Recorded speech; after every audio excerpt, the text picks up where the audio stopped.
We got plenty of sound, we just don't have video yet. Okay. Just trying to see if I could hear the backboard clinking every time they miss it. When it hits the rim, Yeah. it sounds like it's coming down. It's better than ours. Well, I don't know. If it comes down, it might not be. but it almost looks like they got new ones.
Good evening, ladies and gentlemen. This is another edition and episode of your Warrior Cast. Tonight we have the WACO Warriors visiting the Columbus Wildcats here in Columbus Junction, Iowa. Still working on to get on our video feed here, but we will bring you the action through voice as much as possible while we work on our video issues. But we will get some starters here for you.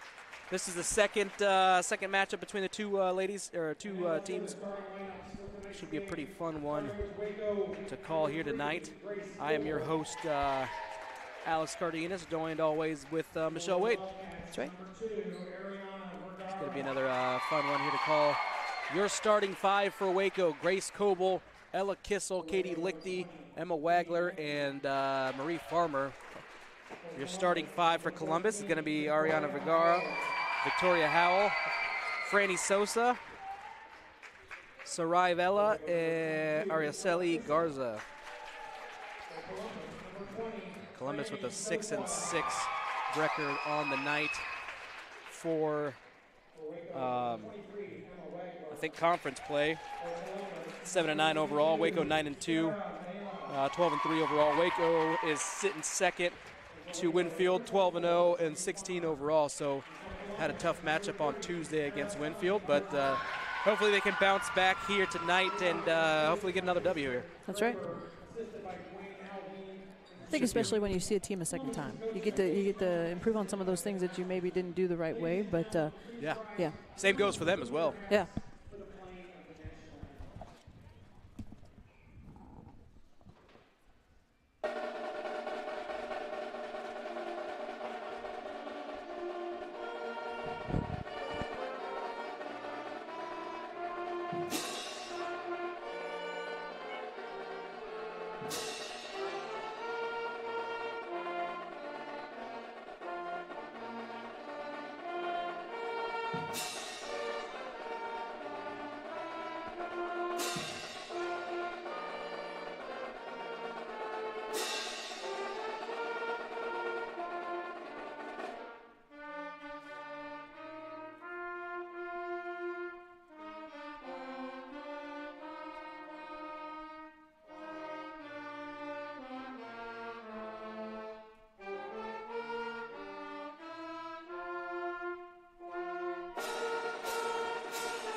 So their scoreboard flickered off just a little bit ago, went black, and it reminded me that this morning I was watching Sports Center, and they had two clips.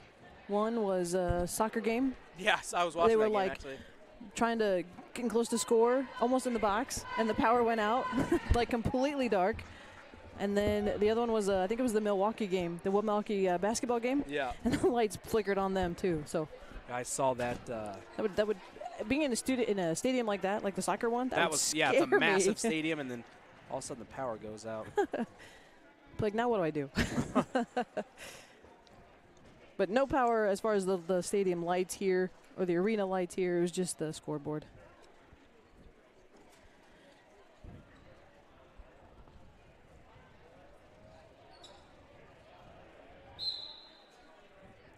Tip off in favor of the Warriors here. Oh, cross court, nice look. Have you call this while I work on this? Yes. Yep. Okay. Kissel with the ball at the top of the key. They're away from their bench. Emma Wagler away from us on the opposite side. Katie Lichty looking inside to Grace Coble. Has it picked away. Now back, turned over as she's falling to the ground. Is Vela, excuse me. Shot up and good by Grace Coble, or excuse me, missed by Grace Coble. Rebound for the Wildcats. And they're going the other direction. Cutting into the lane is number 2, Ariana Vergara, and she'll miss her shot, but gets her own rebound, kicks it back out. Now to Sosa, Vela drives into the lane. Shot off of the mark. Save underneath. by Sosa. Back out to Sosa. Pump fakes. Gets Leakty in the air. Nobody crashing the boards for Columbus. So Grace Coble able to pick it up. And she's going to pick up a travel. The official right beside her picks it up. And Grace says, I'm not sure how I did that or what happened there. But okay, I'll go with it. So Columbus will get the ball back under their own basket. Vela underneath. Tries to dump it outside to Howell, but missed the mark on that one. She was going to cut in, and the pass went out, so rolls into the out of bounds, into the stands of Columbus. And now Emma Wagler with it out of bounds for the Warriors. Some pressure coming from the Columbus Wildcats. Ella Kissel ahead now to Katie Leak, the opposite side of the floor. Driving down, Grace Coble on the block, ready for it, and she's going to put that one up and get an assist for Katie. So 2 points for the Warriors as they start off. 6:46 here on the clock. Warriors lead 2-0, but not after a couple of attempts. No pressure from the Warriors. Try to fly out. Garza now back to Bagheera. Underneath to Garza. She'll bring the ball back out. A screen down low on Coble. As now Howell tries to drive into the lane. Columbus content to pass the ball around the top. It'll be Sosa underneath trying to get it to go. 3 seconds on the shot clock. 2-1. Shot is up and no good. It'll be off the no. Didn't touch the rim. So a shot clock violation. Stops the play. And Waco will have a chance to inbound on the far side of the floor. They'll have to go the length of the floor. So pressure from the Wildcats. Inbound from Wagler to Kissel. She's going to get fouled by Lily Coyle. Coyle out the first part of the season. The first time they played, they did not have Lily Coyle. She had torn her ACL, I think, during volleyball, and is just now coming back from that. That's incredible. I think it was an ACL. Maybe she just did something to her knee, but she was in a knee brace the last time they played. Coble with the baseline jumper. She's got that one to fall as well. She'll take it herself. So Grace Coble scoring all of the Warrior points right now. Warriors lead 4-0 with 5:49 on the clock, and no pressure from the Warriors allows Vela to bring the ball up the floor, and now a long three-point shot attempt, no good, doesn't even touch the rim, but Katie Leakty there for the rebound. Pushes ahead to Kissel. Kissel, a little bit of trouble handling it. Dumps it underneath to Wagler. Wagler into the lane and gets clobbered by about 2 different players. And if they pick that up on Lily Coyle, nope, they're not. Thought they were going to give it to Lily Coyle. I was going to say, that's 2 within like 2 minutes of being in the game. We're going to restart everything. Okay.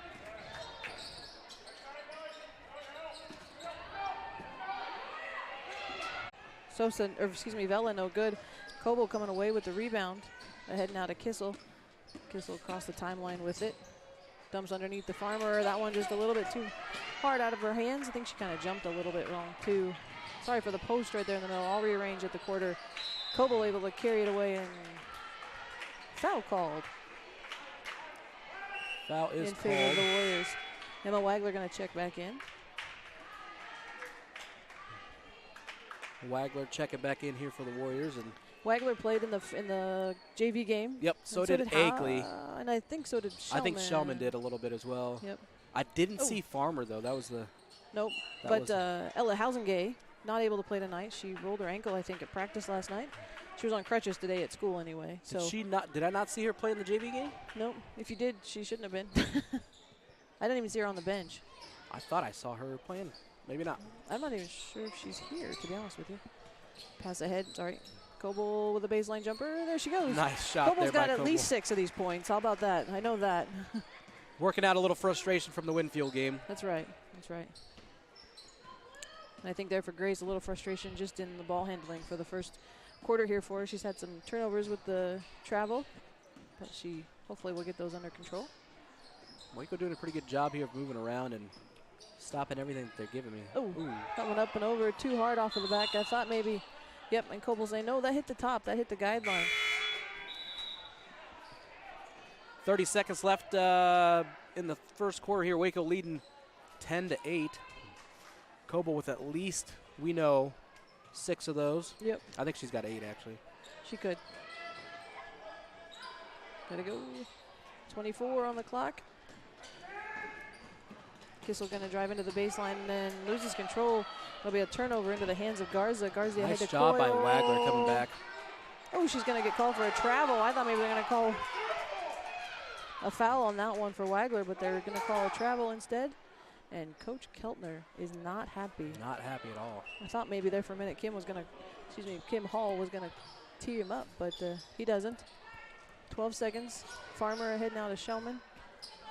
Shellman dumps underneath the Coble. Turnaround blocked from behind by Coyle. And Garza able to pick it up. Nice defense. Oh, they're going to call a blocking foul on Kissel right at the end of the first. And that will do it for the first quarter, folks. Waco leads 10-0 as we will go to our first commercial breaks from words from some of our favorite local sponsors.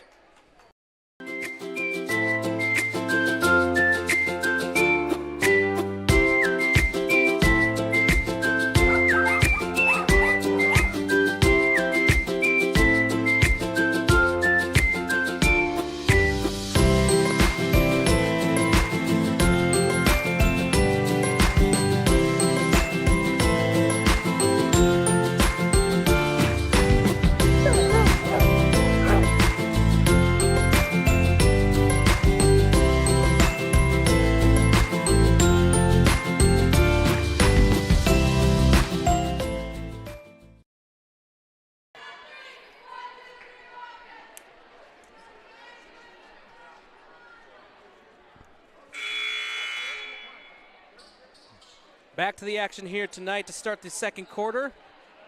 Thanks a lot, Ariel, for letting me know that the video wasn't working. I got it up and going for you, just specifically for you. Which makes me laugh.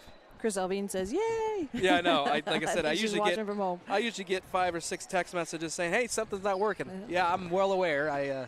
Sometimes that's good, though. I feel like sometimes we lose it and we don't realize it. So. Yeah, for the most part. Yeah, when the camera's away and somebody else is doing it is pretty crazy. Oh, nice. Coyle's shot is blocked, I think, by Kissel there, and Coble's going to come away with the rebound. She's going to drive in, tries to dump down to Farmer. Ooh, Farmer had a nice move there. She could have kept going. Bounce pass down to Coble. Coble's wide open. Nice Lichty, good dish good there. Dump. Good sight, too. Good sight for Coble to see Lichty wide open on that backside. Coble has been playing crazy the last 2 games. Yep. Very exciting to see that. She had a great game, which you might not think she had a great game, but she had a phenomenal game against Winfield. Like I said, I think that was one of her best games that she's played. Yep. And she's continuing to ride that train here tonight with at least 8 points and a couple assists here. We actually think it's more. Yeah. Coyle's 3-point shot, no good. Kissel will come away with it eventually, and now she's pushing to the other side. Farmer now to Lichty. Oh, I thought she was throwing that. I thought she was passing that to Coble. And Emma Wagler going to pick up a travel. Yeah, a little uncontrolled there from Emma. Trying to split the difference between the two, but obviously can't force her way through that. Nope. Vergara inbounding. And Sosa going to take her time bringing the ball up the floor. Oops, sorry.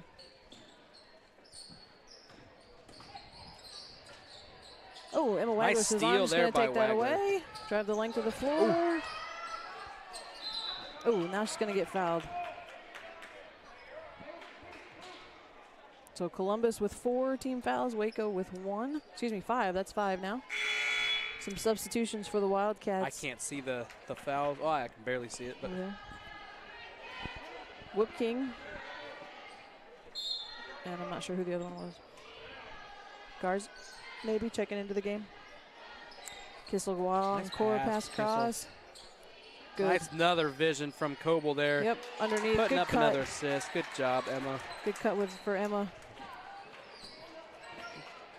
The other direction they go. It's like Kissel. Coble's got like 4 set of eyes right now. Got block there by Coble. And not to cause the foul. Right. Block and not. Oh, good job. Katie Lichty tracking that one down. Now underneath the Kissel. Kissel put it up for 2. Too hard off the backboard. Straight up, Emma. Nice job, Emma.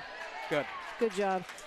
Good awareness of where she was on the floor. Didn't bother with a dribble. Just decided to go right back up, and she'll pick up the foul. Yep. And that'll be the 6th one for the Wildcats. She's starting to figure that out, too, to just go straight up instead of, trying to take a power dribble. Right. And, Don't worry about where you. Yeah. Straight up and then using that glass. First one rolls around and bounces out. Warriors lead 14-7. Excuse me, 14-0. I don't know where the 7 was. I'll just split that in half. 5:56 on the clock. Second one misses as well. And Columbus, after Coble almost had it, will come away with the rebound ahead to Whoop King. I have to wonder if this Whoop King is a granddaughter of longtime football coach Warren Whoop King. Coach from here? Yeah, longtime football coach. I'm going to say. That was maybe before your time. I'm going to go ahead and say probably. I'm going to say with a name like that, right? In the corner for the Wildcats, excuse me, it'll be Howell with a three-point shot, and she's going to get it. Wow, and nice. finally sorry, not Howell, Garza finally puts Columbus on the board. Pass ahead, nice job, nice ups, Marie. Emma Wagler, shot no good. Katie Liechty coming down with the rebound. Coble coming away with the rebound, I should say, and puts it back for two.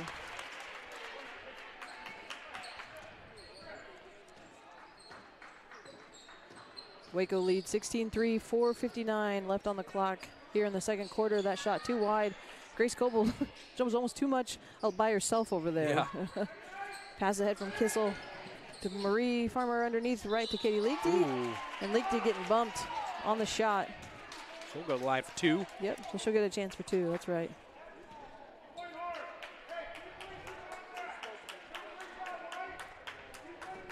It's kind of a physical game, more than I was expecting. It is, yes. I don't remember if the first one was or not, but this one definitely is. First shot for Katie. Well, the last time we played, Columbus was in second. Oh. They were second in the conference with a game ahead of us. And what are they now? Fourth, I believe. Okay. And we will this weekend, or next weekend, I'm sorry, next Friday, we'll pick up that extra game that we missed with Hillcrest. That game will be next Friday at home. Second shot for Katie Liechty is good. 17-3, 4:45 on the clock as Columbus brings the ball up the floor.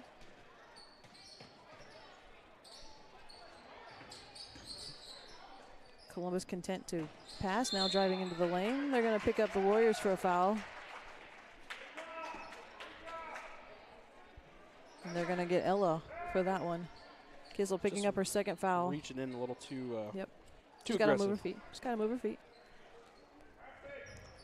From their own basket, underneath their own basket. Tries to body underneath. Turnaround jumper, no good. Too high off the glass. Katie Liechty coming away. She's going to try to dump it over to Farmer, who got caught behind Vela, and she's going to foul her trying to reach in there. So Warriors picking up their third foul.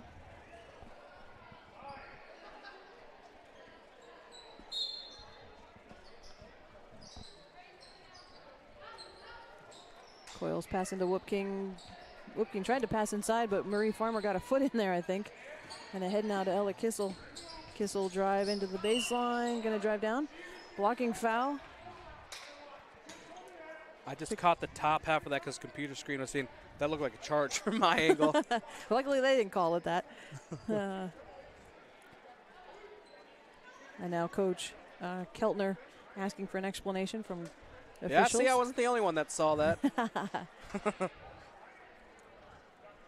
Kissel will go to the line for 1-1. Or actually, She'll yeah, shoot 1-1. two. She'll shoot two. Shooting two. They have 'Cause 8 or 9. I can't see that. They have 8, but I think they were calling it on the shot. So, Well, they look like although they they're look ready. like they're ready, so Yeah. maybe it will be. Yep, you're right. That one rolls around and Nice. falls, so she does get the second one. So second shot on its way, 18-3 as the Warrior lead. I didn't realize we're sitting right above the band. Hopefully they play good music. Second shot's good from Ella. And now Emma Wagler going to check back in and give Ella a break. First time, I think, tonight that Ella's been able to get a drink. Get a little breather. Vergara walking the ball up the floor for the Wildcats. Kind of a little bit of a zipper offense. Pass Yeah. away and cut, pass away and cut. They have those wide open 3 shots. I don't know why they're not taking those. Coyle trying to drive into the lane at the elbow. The lane doesn't get it to go, and Katie Liechty come away with it. Shellman on the horse. Oh, trying to direct Marie Farmer inside. Dumps down to Liechty. Too short. And Whoop King there for the rebound. Thought maybe that was going to have enough for Katie on that one. Yeah, it looked good.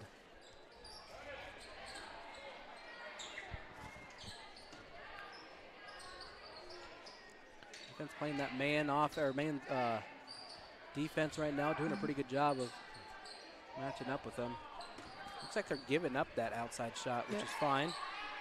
Oh, Well, until she's she does going to that. take it. Yep. And actually, the two shots that they've made have been three-pointers, so you're right. Why aren't they taking them more? But Yeah. on the flip side, maybe don't if you're going to hit them. Right. So the Warriors set up their offense on this side. Leakty says, I can do that. Oh, but misses everything. They're shooting about 20% from the three. Oh, pass it ahead from Vela off the front of the rim to Howell. Oh, tries to take it back.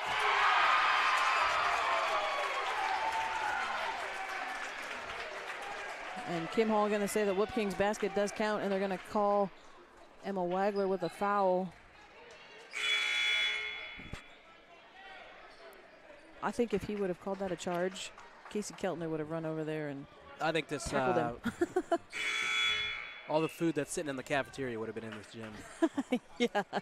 Yes, absolutely. And they are tonight having a fundraiser of sorts. They're having a soup supper to raise money, I think, for some coach's wife, I think, is Yeah, I think suffering you're from right. cancer. So Whoop King gets the second one to fall. Good Farmer. soup. I had some earlier. Yeah, same. I had the potato. What did you have? Chili. Oh, okay. Can't go wrong with chili. That's right. Wagler in the far corner tries to drive baseline. Good look. Good take for Emma. Seeing that opened up for her a little bit. Tried to drive in there. Has it knocked away and it's going to stay with the Warriors on this end.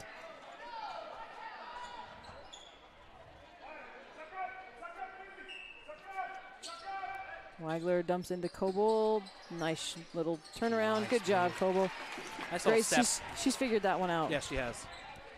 Nice little step just to move around, just create a little bit of space so she's not too contested. But Yep. Yep. Yeah, she is getting very good at those. 21-9 is the Warrior lead. 2:21 on the clock here in the second quarter inside Columbus Gymnasium. That will take inside too far, too short for Sosa. Pass now ahead to Shellman. Oh, that one's tipped away, but Coble able to ring it in. And back to Shellman at the top of the key. I apologize, I'm not the best videographer here. Where's Holden? Dumps underneath the Leakty shot. Count Gonna roll it. around and fall. Nice job. Good position for Katie on that one, too. She's seeing that a lot more, I feel like. Yes. She's realizing where the open spot is, and she'll get to it quickly. Yeah, she is definitely getting a feel for where that awareness, everybody's awareness is just starting to hike up through the roof right now, and it's amazing to see, especially. And this is the half that you want it to. You want it to progress from Right. here, like we were talking Right. about Right. either last game or the game before that. But, yeah, you want them to Peak at the right times. Yeah. Yep. peak And sort of I the would end. assume within the next week, next week sometime maybe, the pairings will come out for the regionals for the girls. Their last game is, what, February 7th? Is that correct? I think so, which the pairing should come out before that, I would think. Coach Keltner calling a timeout. And we will go to a timeout. Okay.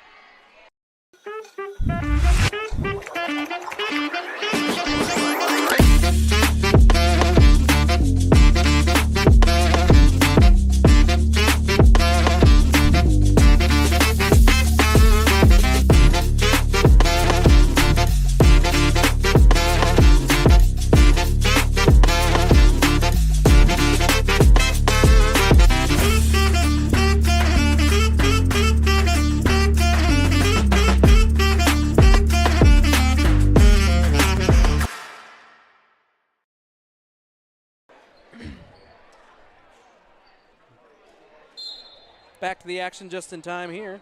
Yep. Waco leading this one 23-9 with a pretty hefty lead. Pretty comfortable for the most part. Doing a lot of things right, which is great to see. Yep. Howell with the shot, too far over. More of a pass to West. Natalie West brings it ahead to Shellman. Shellman will set up the offense. Oh, I thought she was. Ooh. Wagler tries for three. Good backup by Leakty. Oh, that one too hard for Natalie. She can't handle it as Garza will come away with it and drive the other end of length of the floor. Tell you what, Vergara with a 3-point shot, excuse me. doing a great job of rebounding and boxing out. Yes. I don't know if that was a point of emphasis after that game from Winfield, but they are. Like we talked about it, it's not that they weren't in position to rebound. They just didn't push anybody Yeah, out. they just They didn't didn't box box out. out. Yeah, they were standing there, Yeah. but. You got to get them out of the lane.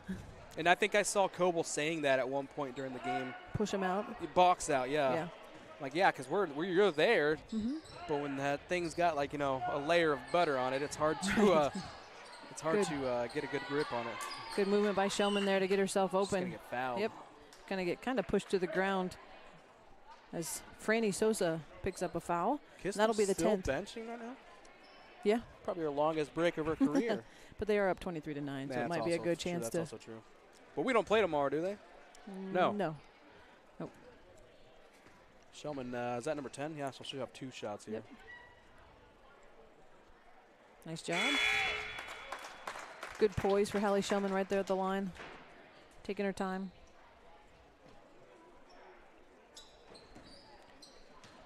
So this game going on here in the main gym and the junior varsity boys, whoa, like Grace was gonna fall into the lane. The junior varsity boys playing in the other gym. And after this game, the varsity boys will play in this gym. Vergara driving baseline, kicks it back out now to Garza. Garzel to Vela. She'll drive towards the baseline, but kick it back. So Columbus doing a nice job of at least trying to get inside, but shut off quickly, yeah. Oh, that one's going to fall for Vergara. Shot clock is off, 25 seconds left on the clock. She is 3 for 3 right now on 3 points. And that's it. Does she have any 2-point attempts? No, not at all. No. Pass ahead to Leakty. She's wide open every time, too. That's true.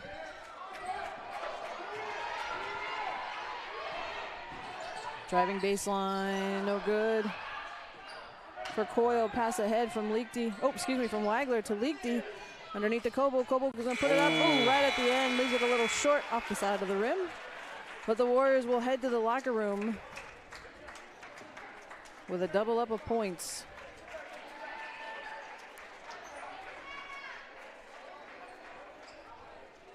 Doing a pretty good job in the first half. I like it. Yeah. 24-12. Yep. Doing a lot of things good. A lot of things that we saw, little minor things that we saw them not do. Them not do from Tuesday night. Do you think that was just pressure? It could have been. I just feel like pressure. Well, because the rankings came out and Winfield's number 9 in the state. And as much as these kids are on, I guarantee you somebody saw that and said, "Hey, look what's what's transpiring here." And so it might have been, but I don't know. That's kind of the way things go. But we will take a quick break here, folks, at the halftime to hear a word from our local sponsors, and we will get things going after that. What in the world is that?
Anyone serious about lawn care knows it starts with 2 things: the expertise and the equipment to do the job right. Egley Landscapes is the only local company that provides expert lawn care and landscaping. Let the experts with the equipment from Egley's pay a visit to your lawn. Our horticulturists have the knowledge to guide you through a lawn care plan, and they won't sell you services you don't need. Egley Landscapes has the knowledge and expertise you can trust to revitalize the landscape of your home or commercial property. Egley Landscapes. Check us out online at egleylandscapes.com.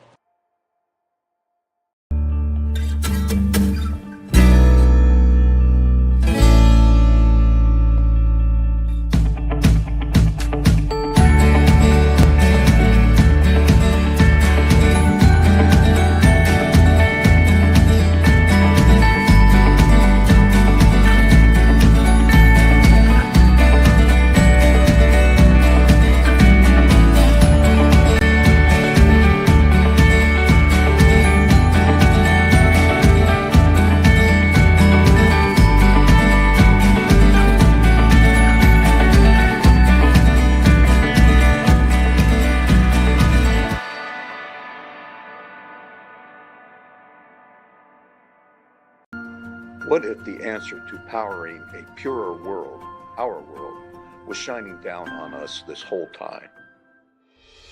All we have to do is unleash its infinite power. Our goal here at EPO Energy is to unleash the infinite power of the sun.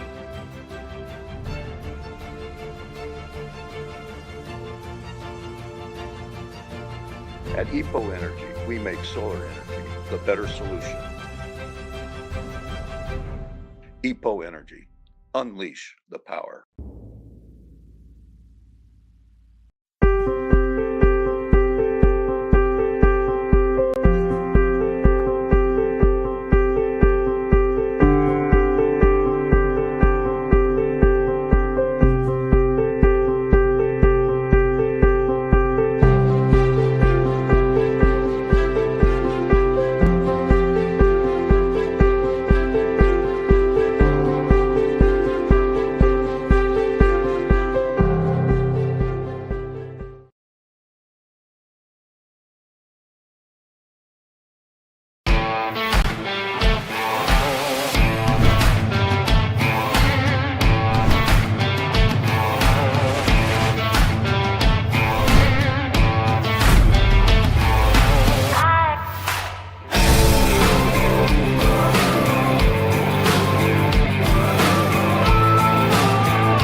That was so loud. I know, I kind of felt like it was pounding in my chest. Yeah.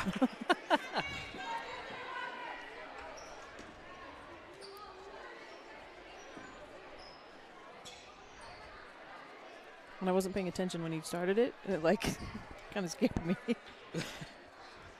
Oh, I saw them. Start of the second half here, third quarter. Waco up 24-12 as we are getting ready to start this one off here. Waco with a pretty commanding lead. Starters back in for your Warriors. Kissel, Lichty, Coble, Wagler, and Farmer. And the Wildcats choosing not to rebound there. They're just going to fall away, go back and get ready to play defense. Not going to give up anything easy on the backside. I think that, yeah, they have been giving up a lot of transition points, so. Well, they came out impressed for a little bit. Ooh, nice dunk. Yeah, I think they realize that the height advantage is too much, that kind of defeats the purpose. Murray Farmer almost losing that one. Nice. Oh, nice. Good job. Nice job by Grace there.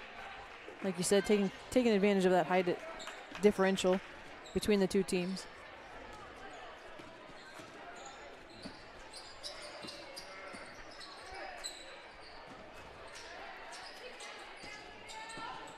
Ooh, nice good drive, block, nice Coble. block. And tracks it down then, too. Nice job by Grace. Not to Great commit the job. foul, too. Wagler underneath. Ooh. Katie Leakey almost undercut on that one, it looked like.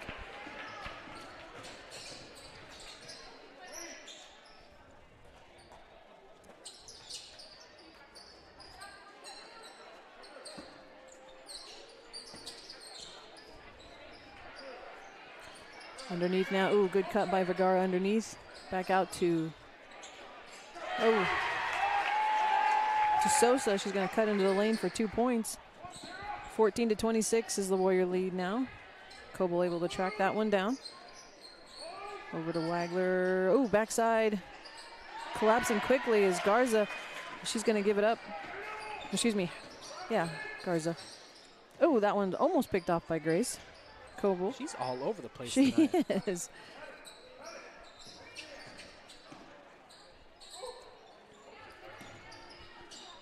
Cutting around. Howell now to Vela. Going to try to drive baseline. Quickly cut off by Leakey there. Good footwork by her. Shot off the rim. Head to Wagler. She's going to try to dump underneath the Farmer. It's going to be too far. They're going to say it's going to stay. So I wonder if Columbus got a hand on that. I think a hand or a leg is what it looked like.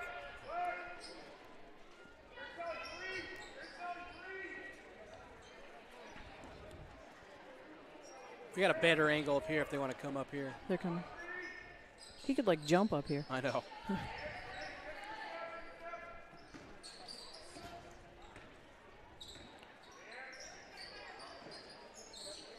You can stay up here if you want. Ooh, missed shot there by Kissel. Rebounded by Columbus. You can take. Yep. Nice take there by Garza. Oh, all the way in. Yes, nice, very good. I'll give her that one. Oh, Kissel. Wide open Lichty. Yep. Oh, Oh. right to the legs. I think she thought it was going to bounce I think a so, little bit too. more. I thought it was going to bounce It a looked little like bit a more. dead bounce. That was kind of crazy. Yeah. Yep. Didn't have the actual bounce, but. Yep. Naomi Egley going to check in for the first time tonight. Yeah. To the Well, game. she couldn't in the first half. She can only play, 6 quarters? Yeah, but they only played 2 for the JV girls. They only played 2 quarters? Yeah. So I must cut the second half then. Never mind. I thought that game went really fast. Yeah, they only played 2 quarters. They didn't start till 5:30 Well, that makes sense. or 5, something like that. Garza with the shot, no good. Oh, that looked like it hurt everybody right there. Yeah. That hurt me, and I wasn't even down there. That looked like Looks painful she's the way okay, they flipped though. over. That's good.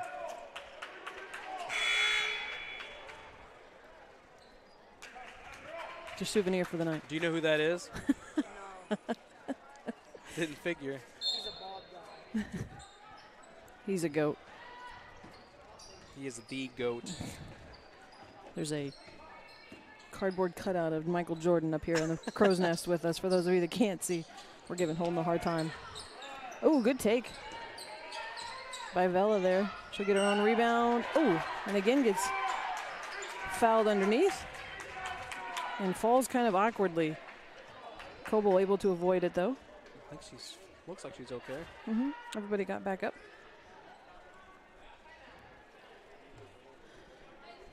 I Coach just heard Graber. timeout, yeah. Yeah, I think Coach Graber calling the timeout there. And we will.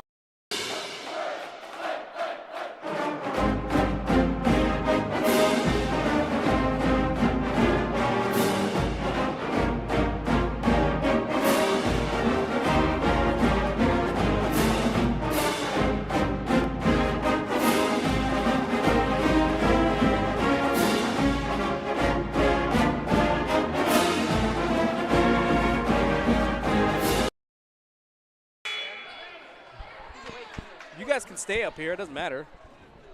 You can stay up here. That's fine. I just don't want to fall and kill people down underneath us. This doesn't feel safe. It does not feel safe one bit. Look at it. Held up by 2 little rods. First shot, that was good. 4. He says there's 4 rods. There are, thank Where goodness. the other 4 too? Oh, these Behind 2? us, yeah. Oh. They're like smaller though. Vela getting that first free throw to drop. 17:26 with 4:30 left on the clock here in the third quarter. She'll get the second one as well, so 18:26. And now that press comes back out from the Wildcats. They know that WACO was going to probably run that fast break. Yeah, they know try that to one break too it well. up a little bit. Good dump. Oh, hesitated cut. Vela able to get a hand in there, cross court. What did he? I don't know. Foul, somebody. Must be on Columbus because Waco's going to keep the ball.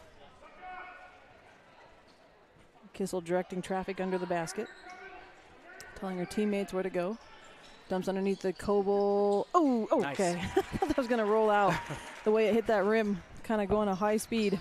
Rolling around a little bit, but finally drops. Yep. So Columbus has cut this to within 10. 28-18, second shot, too far. I think off Kissel the got glass. a piece of that. I think she did too. A good swat at it from behind, not making contact to pick up the foul. And then rushing the floor. Taking it back out to start over offense.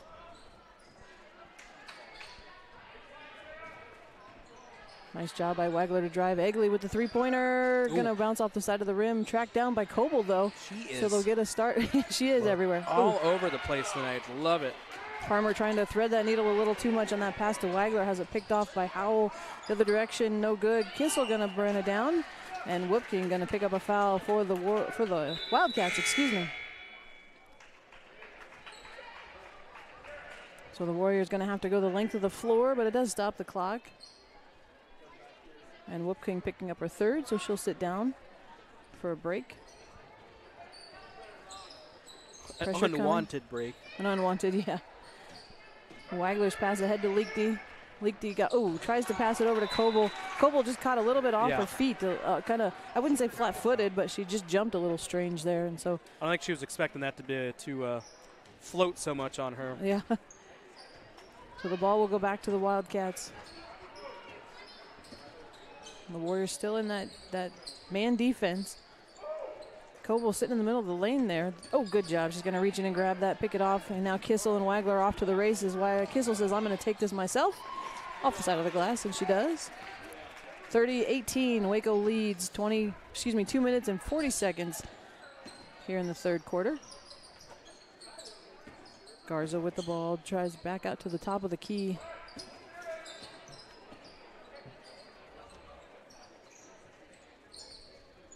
Coyle going to try a three-point shot, no good. Into the hands of Wagler, turn around and goes, realizing she's nobody behind her, but she's going to get pickpocketed.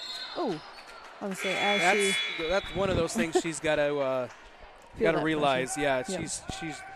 It's not like she's sprinting or anything. She's got to realize there's somebody coming.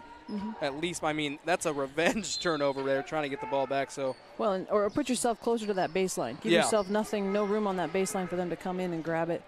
So everybody's kind of either to your left or in front of you. Yep. Garza with the three-point shot, no good. Rebound, though, to Celsa, and she'll put it back in for 2. Kissel inbounds quickly, trying to break this pressure. They're within 10, but it doesn't feel like it. No, it doesn't. I feel like all of a sudden it's been there. Minute 55 left on the clock. 20-30 is the lead for Waco. Coble scooting outside. She's going to give it to Kissel. Kissel with a long three-point shot. Hits the front of the rim. Too short.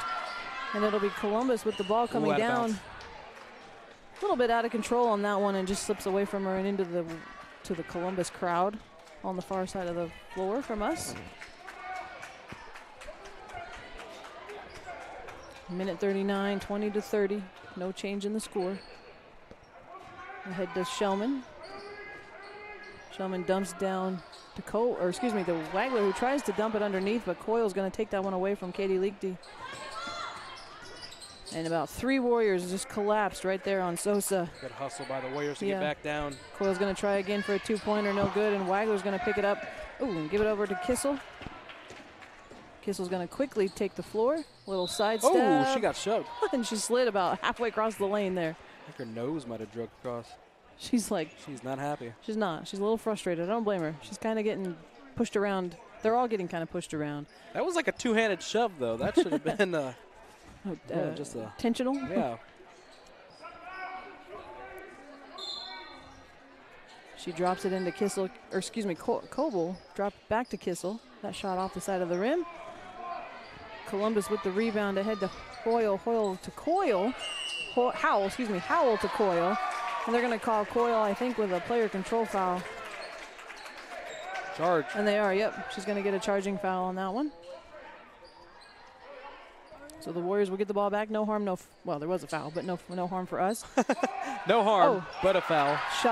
Pass in a little too short from Kissel to Shellman.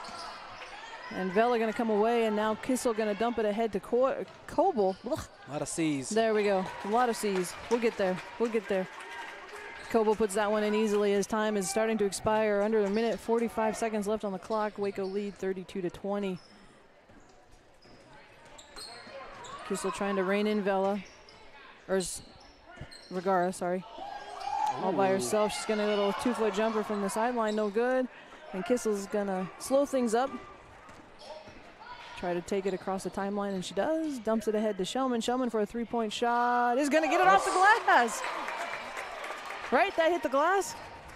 Did that hit the glass? Couldn't see it. Little kiss off the side is what we like. We've been saying all season they got to use the glass, and she did. I'm literally watching what the viewers are watching right now on that end because I can't. We got 3 people in front of me. I can't see. Columbus able to put that one back in for 2. 1 second left on the clock. Time is going to expire, and that'll do it for the third quarter here in Columbus. Waco leads 35-22.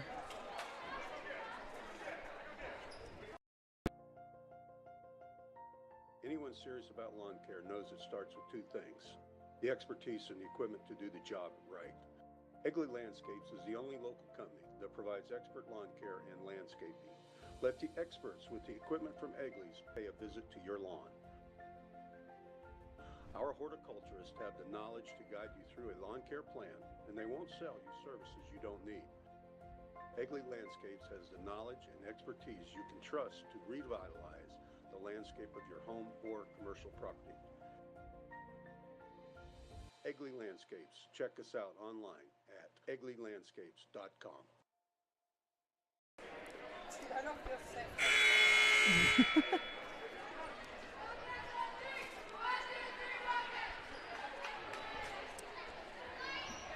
So a little bit of a reset here of the video. So we'll do audio until they get set back up. They moved out of the crow's nest. I think Holden's got it. Yep, okay. Yep, we're good. So if you're just joining us, it's the fourth quarter here of the Varsity girls game. Waco leading 35-22. Wagler dumps underneath to Farmer. Farmer back out to Kissel. Kissel trying to go inside, I think, to Coble, but just too many people in her face. And Farmer's pass is tipped away from Vergara. She's going to try to pass it over to Cutting Coyle. Now Howell back out to Vergara. Sosa looking like she maybe was going to shoot from outside. That one tipped away. Nice job by Kissel to get a hand on that one. I think if she wouldn't have, I think Katie Liechty would have gotten that. Yeah, I think so too.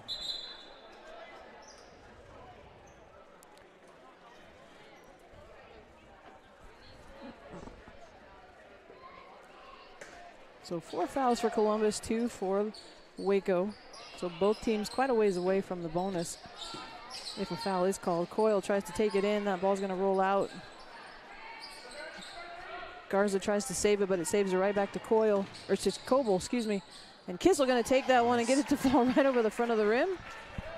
No foul call. Good no call, I think, on that one. I agree with that one. And I think you're right. Kissel playing a little bit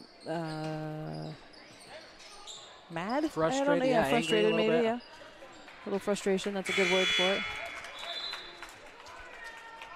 And I understand why. She didn't have a great shooting night on Tuesday and probably trying to kind of snap that a little bit here in this game. Between that and these girls getting a little pushy and stuff. Yep. Oh, actually, I wouldn't say pushy. Physical. Yes. Because they're not being pushy. They're not, like, doing things that are illegal. They're just being very physical. Right. Head fake from Valera. Then she's going to drive in. Too short off the rim. Coble's going to come away with it. Ahead to Wagler, now ahead to Farmer. Drum stop into the lane is Farmer. Nice job. Good take. She's going to get her own rebound. Puts it back up. Nothing there. Oh, Coyle and Leakty going at it. Now a cut across from Kissel. Good kiss off the glass. Nice job. Nice move by Kissel there to clean it up. Yep. Good rebounding there by Leakty as well. And they were all in there. Yeah. Nobody left before the ball was officially theirs back. No, I agree with the frustrations coming up. It's not just her, it's everybody too. It's not just Kissel. I mean, honestly, this is the type of game you want after a loss like that, a nice physical game to bounce back and, and get your mind right, basically. You know, you'll reset the tracks a little bit and get back to the business, get back to the overall goal. And do what you can do. Yeah. You know, prove that you can. Katie Leakty going to get fouled on that shot, that last shot, so she's going to go to the line to shoot 2. These officials are letting them play here tonight. I like it. They are. She's going to get the first one to fall. Putting the Warriors up 40-22 here in the fourth quarter. Just a little under 2 minutes. Marie still struggling a little bit on the shooting and rebounding, but again, this is the type of game you want right now. Right. Katie Leakty getting that second one to fall as well.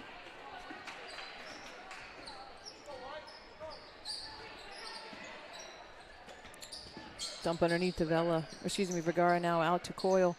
Coyle's going to try a little six-footer, no good, and Leakty's going to come away with the rebound. Leakty and Coble are everywhere. It is on awesome. both sides of the floor. They are absolutely everywhere. It's awesome. Kissel going to back it out now and start her offense. Good decision on her part to realize she doesn't have much. Don't force it, especially as much as they're letting them play. They might not give it to you. Now she's going to try for a 3 off the mark, but Natalie West right there to clean that one up. And if that's on Katie Coyle, or excuse me, not Katie Coyle. Katie Coyle's her mom. Lily Coyle. That might be her 5th. I think it is. She's out.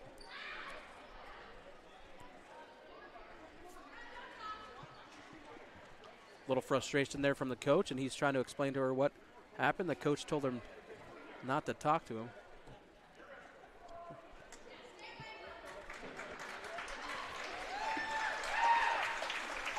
Not sure the exchange, but apparently the Columbus fans like it. Yeah.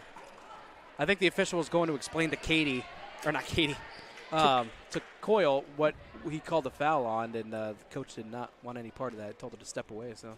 And she just kind of walked right away from him. Second shot for Natalie does drop.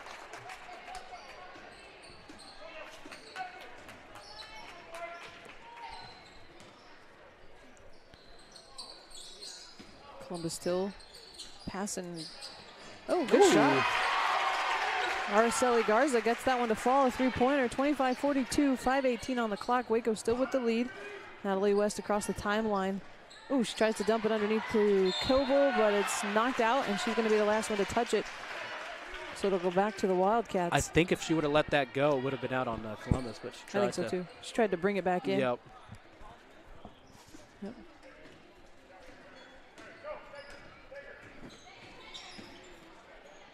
Whoop King back into the game. She's also got at least 3, if not 4. I think so, too. Yeah, because she went to the bench because she picked up her third in the first minute of the third quarter. Cutting Garza. Valera back out to Whoop King. Her shot up and no good. And this is what I like to see. There were 4 Waco players and only 2 Columbus players. So they're not leaving early. They're sticking around waiting for that rebound to come back at them. and not bailing out early to go back. Making sure the ball's rebounded before they head the other way. Natalie West with a three-point shot. Going to leave it a little bit short.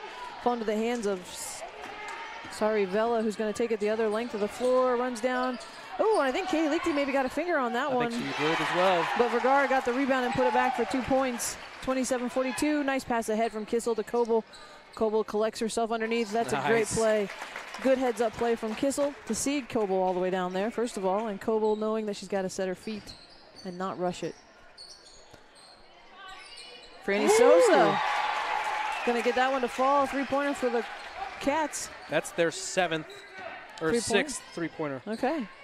They've kind of lived and died out there, I feel like, tonight. Kissel's going to drive all the way, drive baseline. They're going to get a push underneath from Garza.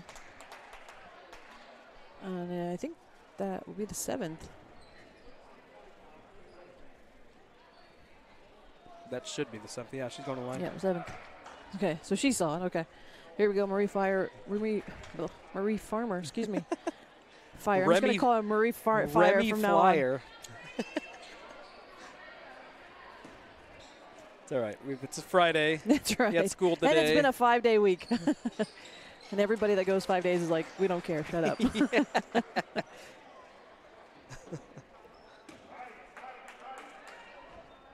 Not normal for Waco to go 5 days in a row. That's right.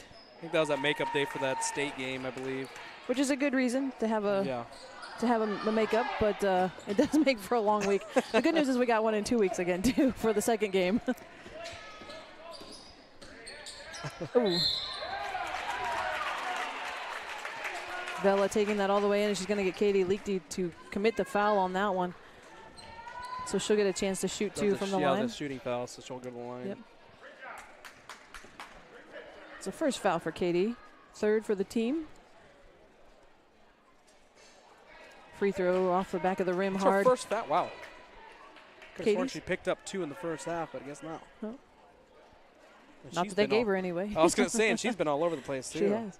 Waco with a 16-point advantage. Second shot on the way for Vela, and she gets that one to fall. So now a 15-point advantage, 46-31, 3:35 here in the fourth quarter. As Columbus still putting the pressure on. And Coach Graber going to ask for a timeout. She says, what do I have left? Okay, I'll take a 30. Perfect.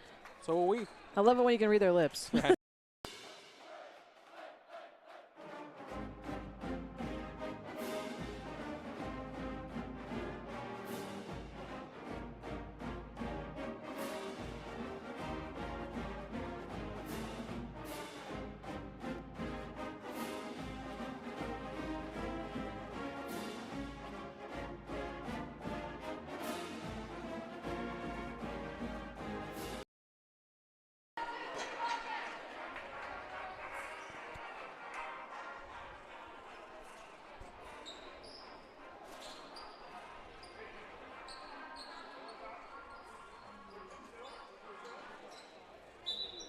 Back to the action here as Waco starting off after the quick break.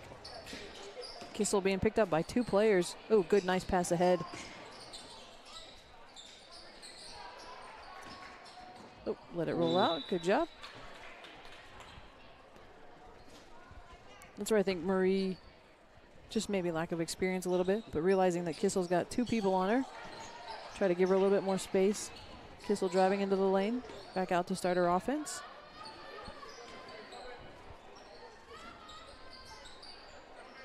Down underneath. Oh. Ooh. 7 seconds on the clock for the Warriors. Now 5. Dumps underneath the Coble. Coble turn around underneath. Nice. Oh. Hit the rim. Hit the rim. That's ours. So they're going. Thought they were going to call a lane or a well, that short little buzzer kind of threw them off a little bit. And they're going to get grace for a foul on this end of things. So I'm not sure if Waco realized how much time was left on that shot clock. I don't think they did one. until Kissel looked up. Yep.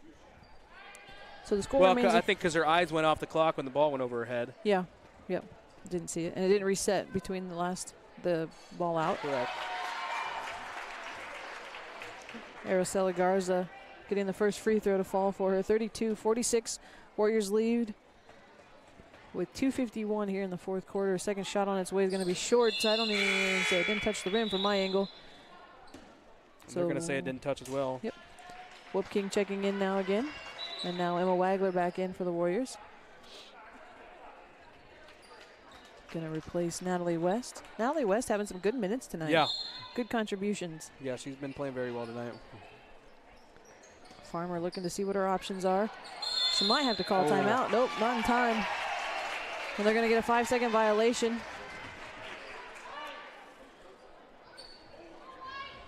And again, just experience maybe for Marie to know that, hey, you're getting down to it. If we've got some timeouts, go ahead and call that. If you don't have anything doing, let them reset on that one. Oh, good job. Kissel's going to take that one away from Whoop King, go the other direction all by herself, and put that one up for an easy 2. Kissel bailing Farmer out on that one right there. Yeah. I feel like she's kind of starting to feel it again. Yeah. She's kind of finding it.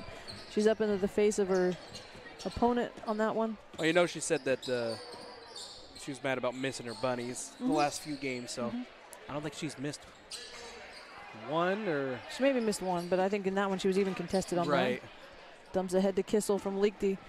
Kissel, nice job feeling that. Coming in, that one too hard on the left side of the glass.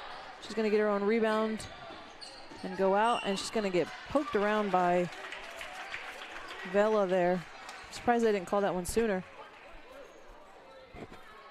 And that's the team's 8th for Columbus. So Kissel again a chance to shoot 2, but she'll shoot 1 and 1 first.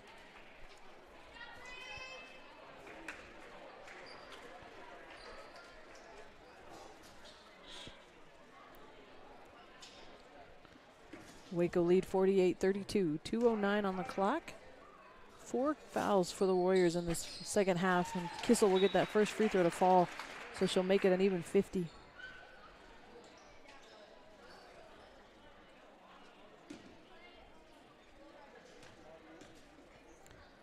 Second shot on its way, up and good, kind of rolls in, skims the left side of that rim. Oh, and she's gonna pull that one away, tries to bring it back in, not enough arm span on that one.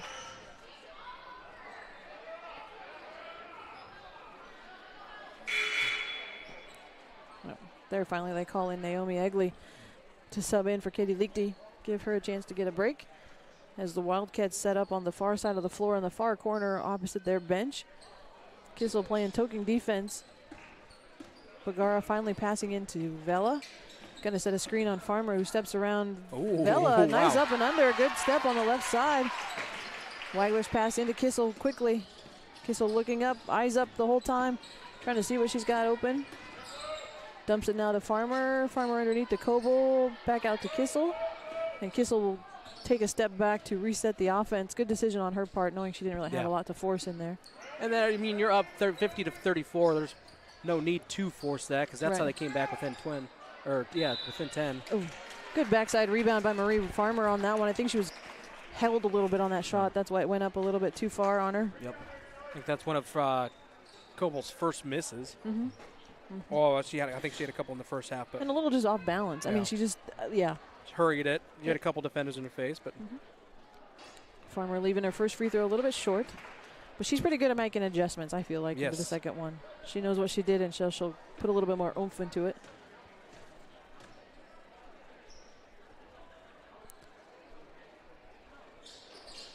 Jinxed her. Then I made a liar out of me. We'll have a conversation about that on Monday, Marie. She's got a good form, though, when she shoots her free throws. I like watching her shoot them because she's got almost the perfect form. She knows exactly how to do it.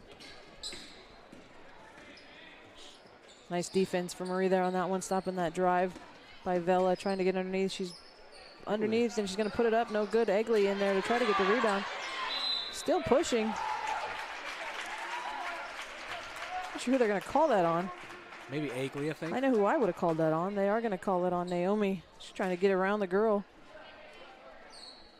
She's going to pick up her foul. Physical, like I said. I like it. Whoop King shot is going to go in for the first one. I like that physical game because, I mean, that just gets you ready for the next game. Right. The further you get into regionals, the more you're going to get that. Second shot off the mark. Coble's going to go up for it. Tries to ring it in. I think she tried to pass it back underneath her, but couldn't get it to come back in before she fell out. Yep. So Columbus will retain possession of the ball. Warriors leading 50-35. Minute 4 left here in the fourth quarter. Ball underneath right in front of us to the Wildcats. Sosa thought she was going to shoot. Vergara is going to shoot a three-pointer. She's going to get another one. Is that her fourth or fifth? Yeah, that's her fifth. Fifth, okay. All three-pointers, I think. Pass ahead to Farmer. Farmer ball fake, tries pass underneath the Coble. Oh, Egley was wide open. Yep.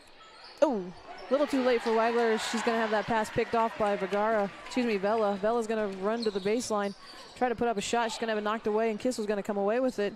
She'll step around her defender as well. Good ball handling. Nice dump underneath. Tripped up down low. Kissel a little bit slow to get up. Got tripped up down low. And again, there's that frustration. Kind of landed hard on her shoulder on that one. She's going to get a minute to take a break, or less than a minute to take a break.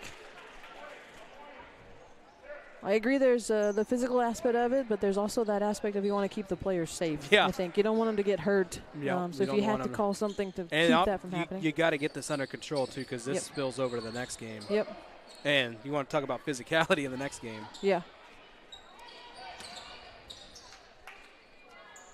Pass ahead to Should be able to just hold this.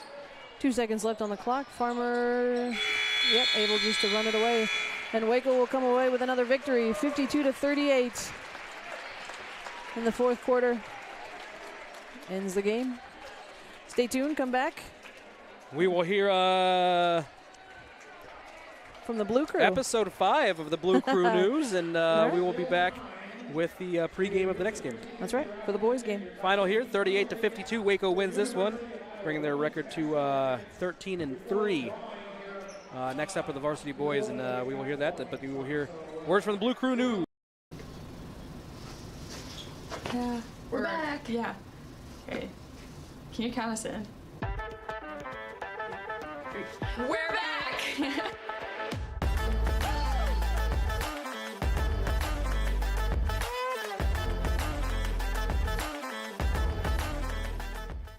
We're back! Wapello, January 13th, girls basketball won 60-27. Ella Kissel had 28 points for the night, along with Marie Farmer chipping in 9 points. And boys basketball won 54-30. Hunter Hughes had 13 points, while Simeon Reichenbach and Colton Lichty chipped in with 8 and 9 apiece. Girls wrestling at Mid-Prairie, January 14th, 8 teams participated. Riley Rice won the tournament, while Braylene Wagner got runner-up. Woo! And boys home wrestling tournament was on January 14th. 16 teams participated. Waco ended the day with 5 medalists. Loudon Housegay finished runner-up for the day. Jonathan Heather finished 3rd. Drew Deers finished 4th, and John McLaughlin finished 5th, and Preston Jones finished 6th. Congratulations to them. Waco's very own Coach Edeker won the 8-Man's Football Coach of the Year award. Congrats to him and the Waco football team on making it to the state championship game. Another round of applause.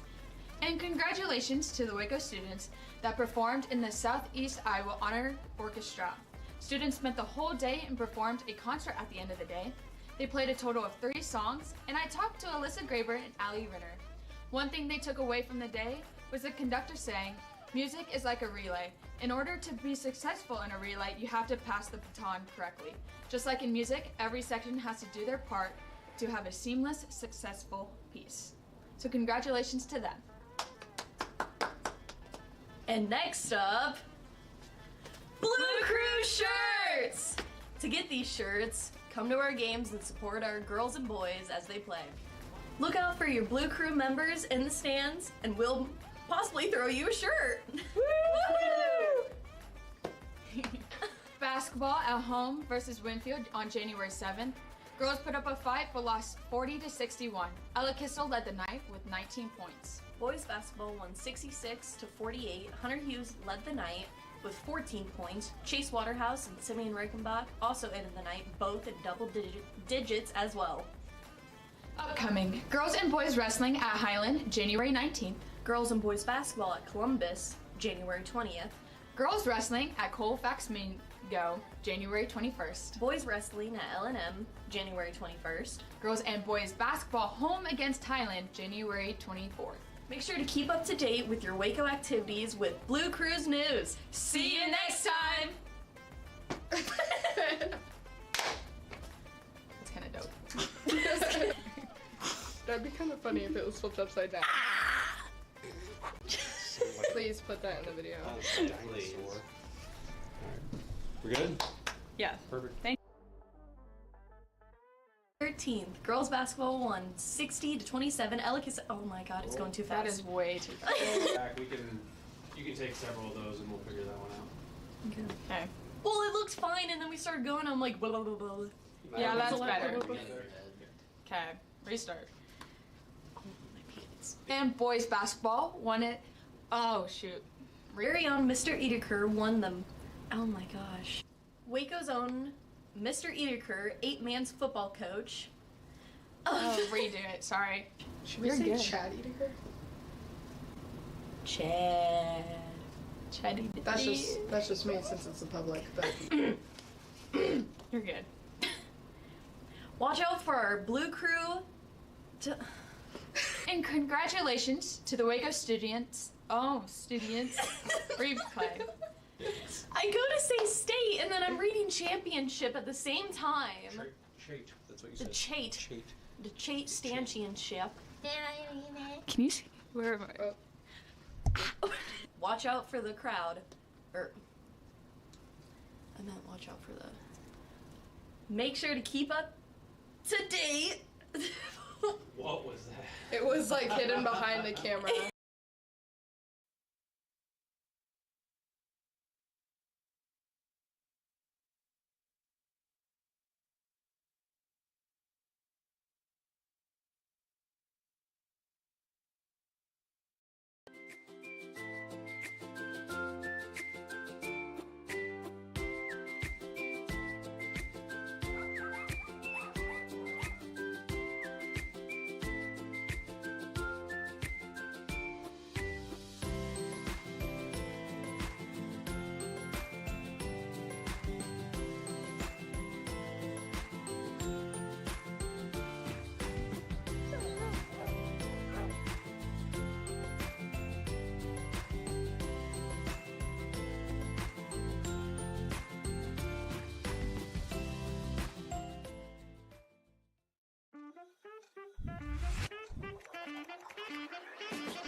Anyone serious about lawn care knows it starts with two things: the expertise and the equipment to do the job right.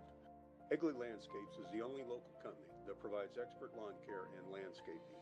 Let the experts with the equipment from Egley's pay a visit to your lawn. Our horticulturists have the knowledge to guide you through a lawn care plan, and they won't sell you services you don't need. Egley Landscapes has the knowledge and expertise you can trust to revitalize the landscape of your home or commercial property. Egley Landscapes. Check us out online at egleylandscapes.com.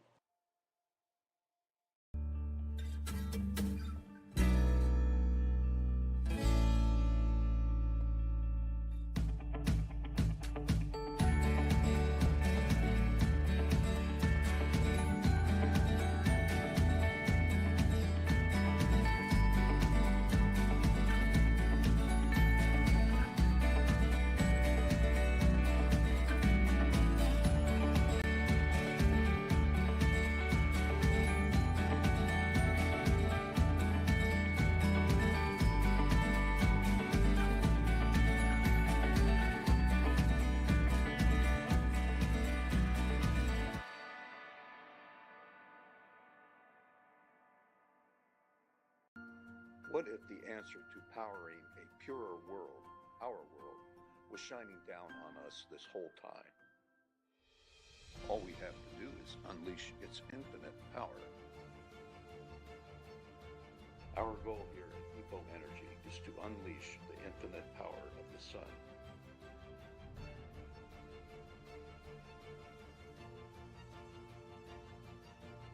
At EPO Energy, we make solar energy the better solution.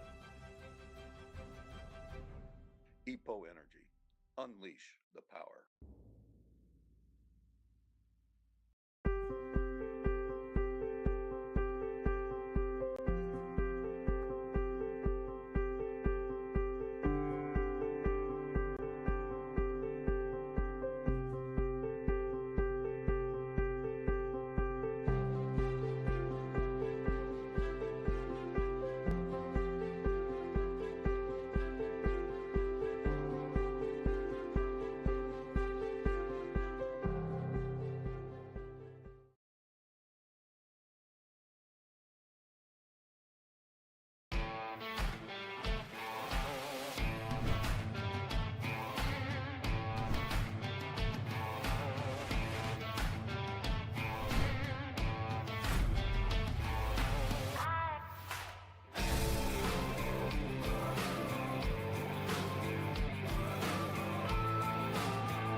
I think we're going to play West Burlington.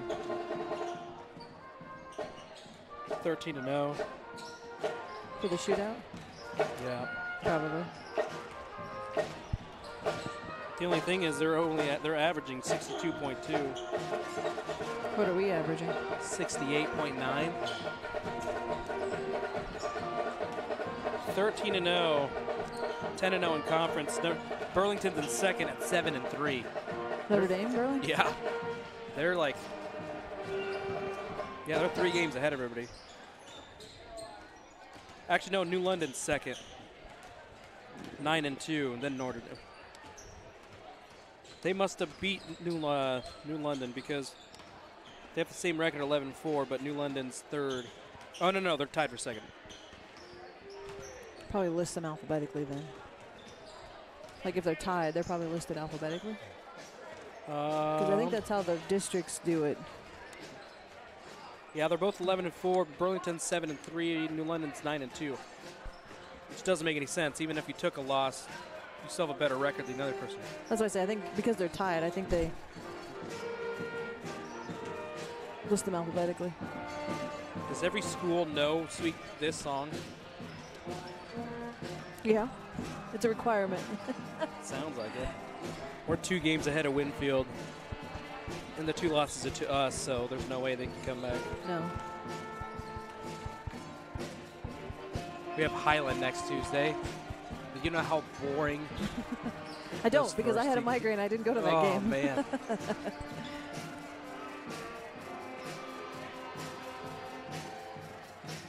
Something's wrong with the ticker, folks. I can't get this thing going.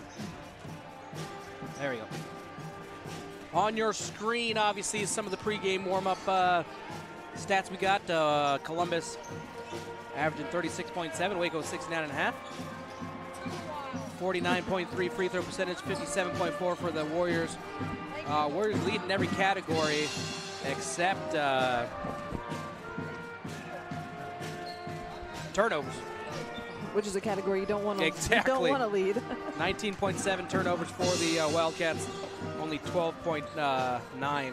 Your boy's coming back up here. What are you doing? What's going on now? No, I just kept There's some moving. right You take some. It's your price for being the runner. That is your price. So as we said, I don't know, I said earlier, if you were listening earlier, today the Columbus Wildcats, they're putting on a fundraiser of soup and chili, and they had some desserts available. So Alex sent Holden out to get some desserts, and now he's saying I need to pay back for some of it. He wants a payment from it, so now he's up here stealing them from us. So.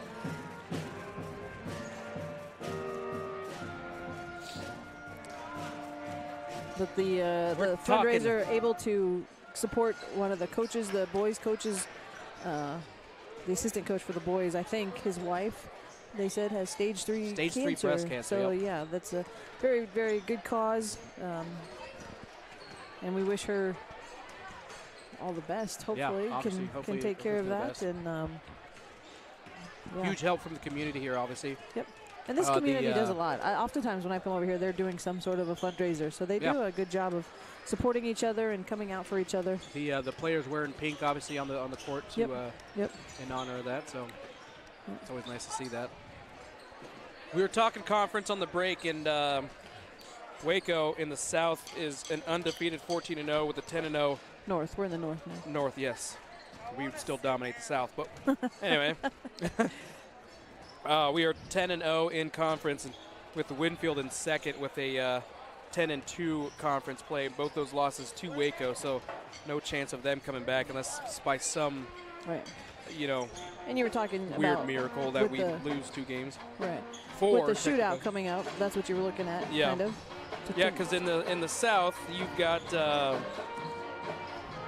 I'm going to call them the almighty West Burlington because they're a 2A school playing 1A. Yep. They're leading right now. They're 13-0, 10-0 in conference, and second, you got a tie for second with Burlington, Notre Dame, and New London. So it'll be a different change of pace. Us either going to Burlington, West Burlington, or them coming to us, or us playing neutral for the shootout, which more than likely would be because we played Danville at Fairfield last year, and they were first in the division. Well, in previous years, previous to COVID, I'm going to say, the 1 and 2s played at Wesleyan. And then with COVID, everything kind of got shut down, and the ADs had to figure out. And Dennis Jondry did a wonderful job trying to find another location, try to find that because it used to just be that the North hosted one year and the South hosted the next year, and it was opposite. And so those teams that are not 1 and 2, they will be the ones that will be hosting. And I think the boys go south and the girls come north, I think, this year. I might be off on that. I can't remember. I couldn't tell you. I would have been able to tell you a year ago, but if I look back, I could probably figure out a pattern, but it's been so many years. You never know what the state's going to do. We try to do it for football, too. We try to guess what they're going to do, and they always seem to do the complete opposite. So I've just kind of sat back and said, you know what, we'll just take what they give us and go from there. But well, and for districts, it'll be probably after they have their seating meeting, they'll determine who the home court advantage will be. If there will be. Some of those first games, they do give home court advantage. Same with the girls. You sign up. Chad can sign up to say, yes, we'll host. Well, I remember a couple years. So Nick Coble's senior year, we had to go to Notre Dame because our gym apparently wasn't big enough. Was that for districts, though, or for the shootout? I can't remember what it was, but we had to go somewhere else, even though we had the better record and we were undefeated, and we lost to New London there. At Notre Dame. At Notre Dame, yep. Which, if you get to the end, I mean, as you get further in, then they start to play the neutral sites. Yep. And because they can host bigger crowds at some of those places. I can remember when I was in elementary, the girls basketball team, the years of Leanne Farmer and Rebecca Mulliken and Kate Roth. I'm trying to think of who else would have been on that team. I think Angelique D was on that team. They had a good team that year. Coach Howard Bean was the coach, and they ended up playing. I think we're at Muscatine playing, and it was back in the 90s. That's weird. Went all the way to Muscatine. I think it was the game to go to state, and they lost by like 1 point. Yeah, we went to. We played at Fairfield last year. Well, the 1 year the boys played. I think it was the year that Nick Coble and Drew Kissel probably were juniors, I think. They played at North Liberty. They played at the new school up there in North Liberty. Yeah. I can't remember what year that was. Pre-COVID. Well, North Liberty that year hosted like 5 or 6 games. Well, they were brand new that year, right? That was the year that they were built up. Yeah. Because they hosted 2 or 3 football games. Okay. And then they hosted some more soccer games too because it's brand new stadium. You know. And everybody wants to go there, right? That's why I went to that game. I said the year before. So in 2018, Wapello, which is where I was, they had gone to state that year, and I said it used to drive me crazy. All these people would show up and claim to be longtime Wapello fans and come to every game, and I'm like, really, I've never seen you at a game. And then I showed up to the Waco game, never been to a game for like 4 years, right? There you 6 go. years. People were like, who's this lady? I said to Luke Leak, I said, you know this used to be, so I'm here for the Waco game. He just laughed. He's like, yeah, okay. Now you do see, there's obviously some huge support from Waco fans, but it just comes out in full force when they start making it to bigger. And we like that. We want them to come. Yeah. We want them to come. Obviously, with football, it's huge to see. Yep. And people in my brother's class, like Matt Coppin, I ran into him at the first game that we played at St. Mary's last year. And, I mean, I saw more people that game than I had for a long time. And that's just closer to them, you know. I know. It was like 30 minutes from them, yeah. I looked up at the second, I think it was the second game we were up there. I looked up and most of the boys from my class were all sitting up there. I was like, whoa, I haven't seen some of you guys in like 20 years. I saw that, yeah. It's crazy, and it's good. That success and that exposure is really good, especially for some of these kids that want to play and continue to play sports in the future. Yep. Which is good. Even though Huddle and field level do it all for us now, they can actually recruit themselves, send their highlight tapes through Huddle and stuff, which is great. This is the second time they haven't gone back to the locker room. I wonder if Kissel's starting a new thing here. Maybe. Just a change of pace, maybe, for the second half of the season. Yeah, could be. I say this, folks, because I've been watching Waco basketball for a long time, and the ritual is you come out, you do your shooting stuff, you go back to the locker room, you come back out. Actually, they do that they'll do that little tip drill into the locker room. Then they'll come out and finish with free throws. Excuse me. And We haven't seen that the last couple games. That's the only reason I know it's odd. Because I'm like, this is. And maybe now that you're in the second half, you feel like you don't have to make some of those adjustments as you go in. You kind of know a little bit more what to expect, what they might come out in. I don't know. I guess I'm not sure that I would have noticed it had you not said anything. Oh, details.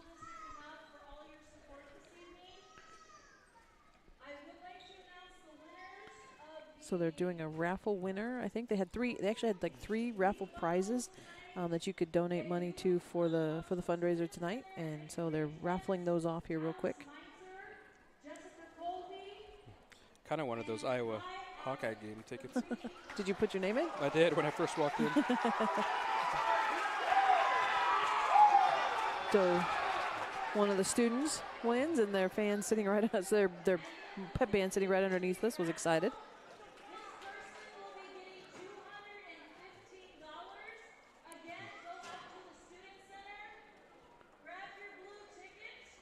So now they're pulling a second. There's a guy over the door with like a whole arm span worth of tickets. That's awesome. He's like, how am I going to check all these? 7, 1, 8, 3, 2, 1.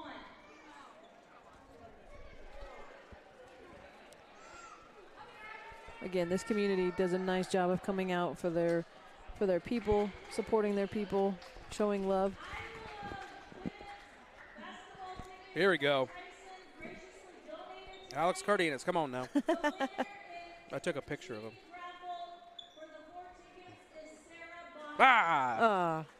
We can get her in the parking lot. No, just kidding. That's all right. I'll just purchase them the old-fashioned way. That's right. That's right.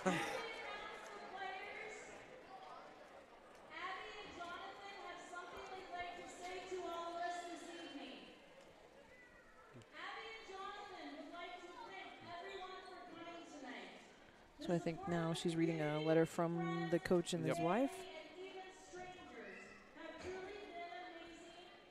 And I think experienced it myself with my dad 10 years, 12, almost 11 years ago. Small communities do. They come out for their families. They come out and they support. In here. And it's good. It's just good to see. It's good to. It's what makes a small community so special. Is that you know that people will step up for it. Oh, for sure, and that's exactly what they do. Reese is calling you out, man. I see him. I just blew a kiss to Michael Jordan, and they all laughed.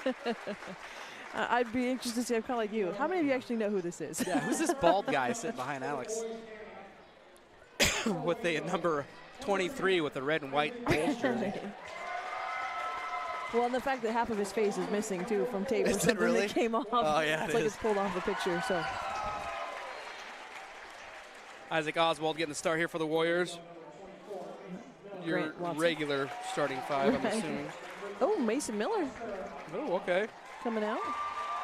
Let me adjust my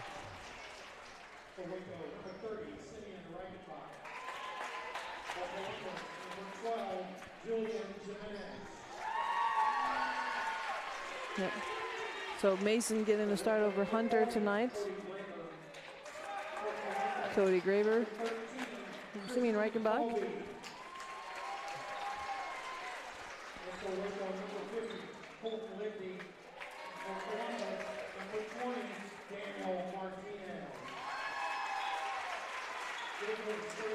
For the Wildcats, it'll be Grant Wilson, Oscar Alcala, Julian Jimenez, Christian Colby, and Daniel Martinez to start off the Wildcats.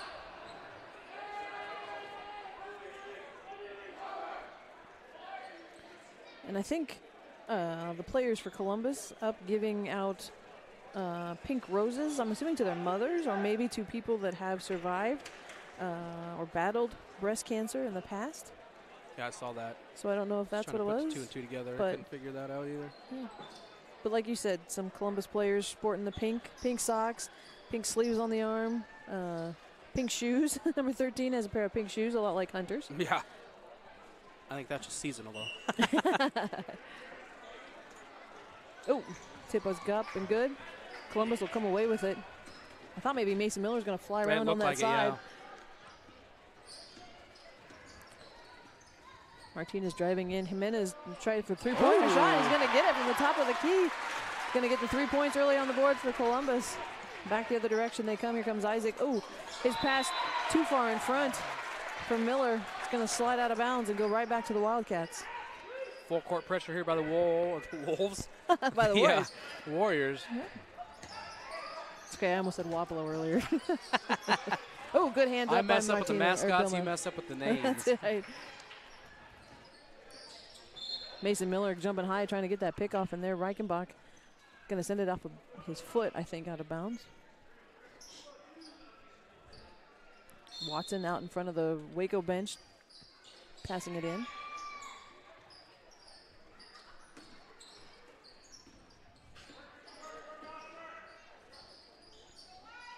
Man-to-man defense. Well, it looks like man-to-man. I think they're in zone, though. Kind of a shifting man. Now they're going to get a 3-second violation in the lane, which is probably good because they had about 9 seconds on the shot clock. So Waco will get the ball back and go the other direction. I thought maybe they're going to take the press off, but they will pick it up about three-quarter court. See what they do with the second possession here for the Warriors. Bounce pass into Graber, looking for that give and go. Mason wide open. Back across the leak D. Ooh. Ooh, just loses that. If it bounced off his foot or just hit a bad spot on the floor. Ooh, Simeon, nice job. move Kind of by tucked that Simeon, under. yeah. That running back style. Tucking it, forcing his way through. Oh. Tips that one. That one's going to go off Gonna the get a steal. leg. Simeon having a hard time running it down, brings it in. Oh, Ooh, almost had they're that going to say one. it's on the floor, though. Tuck that one again, getting ready to put it back for another two, but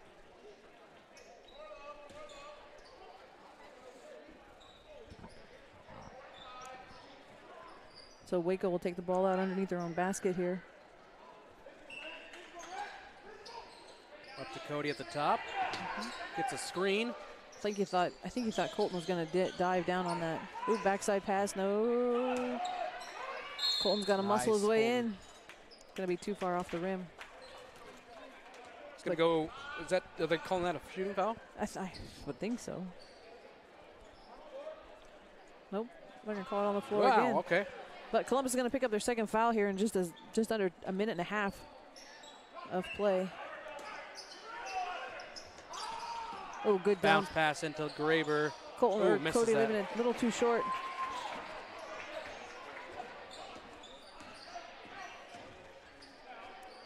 Martinez dumps underneath to Jimenez. Back to Martinez. Out now to Colby, and that one's going to rim around and fall out of bounds and go to the Warriors.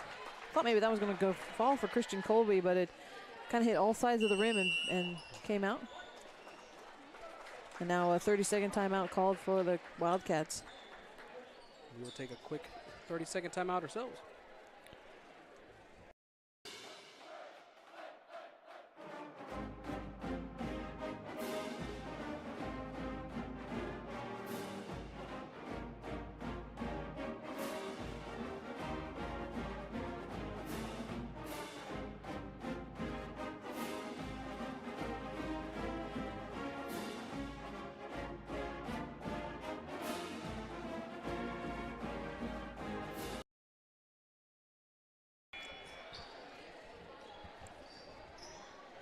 And we're off. Waco 6:09. trails by a point. My time is still running. So Waco trailing by a point, 3-2. But that early three-pointer by Jimenez for the Wildcats puts them up a point. Isaac, nice job running the floor. Back it out now to start his offense. Reichenbach, seeing what he's got. Watching the cutters. Nothing there. Back out to Mason Miller. Miller over to Oswald. Ooh, nice underneath to Reichenbach. Good job. Nice easy layup for Reichenbach underneath, and they'll take a 4-3 lead. Ooh, that kid kind of fell over his own feet there. Watson has it knocked away, gets it back. Oh, he got that one. Travel around, stop at the three-point line, and put it up for good. It's going to be good. He's going to take a 2-point lead, 6-4, 5:35. Quick pass ahead from Oswald to Reichenbach. Dumps underneath the Graber. Graber's going to back his way in, get contested by two Wildcats, turn it over into the hands of Isaac Akala. Going to turn around, get stuck in the lane now with some traffic, and Reichenbach's going to pick that one up and then slow it up to see what he's got. Dumps ahead to Miller, down to Oswald. He's going to get that one. Nice three-pointer. I think he was on the baseline, or on the sideline. His feet were almost on the sideline. Pass ahead, too far. Too much muscle on that one for Martinez as he tried to dump it ahead to Colby. Columbus obviously playing with a lot of motion and passion here tonight, especially with what's going on here tonight. Yep. It's good to see them. Yep. Right, they've got a lot involved in it. Yeah. Yep. You know, and we've talked about in the past that the success breeds success, and how with the Warriors doing so well in football this year, kind of breed the success on the floor as Cody Graber gets that one to roll in and fall. Columbus is same. They've had a very good football season. Yes, they have. I think they went undefeated regular season. I think they got beaten in the second round of the playoffs. But yeah, they went 2 games in. And they had traditionally been a team that kind of got beat up in the district. Oh, good nice stuff block on that one. Nice job, Colton, to run the floor. Reichenbach gets that steal there. Yep. Down on the other end. Cody's going to go himself, doesn't get it, gets his own rebound, puts it up, and they're going to call a foul on the floor before the shot goes off. I think he's going to get Ambrose. Yep, he's going to get Juan Ambrose for the foul on the floor. So 3 fouls for Columbus, none for Waco so far. Reichenbach around and over. Kobe Graber just stood there. Yeah, I know. Like, here, I'll just pretend like I'm going to do something. Reichenbach with 8 points. Waco leads 13-6, 4:11 left on the clock here in the first quarter. Ambrose into the lane, his ball rattles in and out. Colton ahead now quickly to Mason Miller, who was flying down the side of the lane. Gonna drive, and they're gonna get him for a charge against Alex Zeringer. Miller with a charge against him. And a whole 3 new players coming in for the Warriors as Reese Oswald, Odie Stefanchuk, and Chase Waterhouse check in to give Isaac, Mason, and Colton a break. Pressure from the Warriors. Watson looking for somebody. Now he finds Ambrose on the backside. There's 3 players ready to trap, muddle things up for Ambrose. He's going to bounce it off of Cody's leg. Yeah. Picks it back up, dribbles into the lane, nice. Gets it knocked away by, whoa, and Reese. Nice job not to travel. Ahead to Stefanchuk. Oh, dumps, no look, nice pass. Nice pass. Odie just doing a phenomenal job of looking that player off, looking that defender off, and then getting that pass where he wants it to go. And Reichenbach with his hops picks it off and ahead now to Stefanchuk again. And now again, Coach Villagrana going to call a timeout. Who made that last 2? Odie. Odie was underneath all by himself after Simeon pulled it off. Simeon steal, Yeah. Jordan just won't let us be over here. He's going a little soft in the knees, it looks like. Is that an old reference or? Well, that or he's in love with you, either one. Man. Sometimes cardboard just doesn't stick the way Oh, you okay. want We're it talking to. about the cardboard cutout here. Thought you were calling him old. You got to give him 10. Got to give him 10.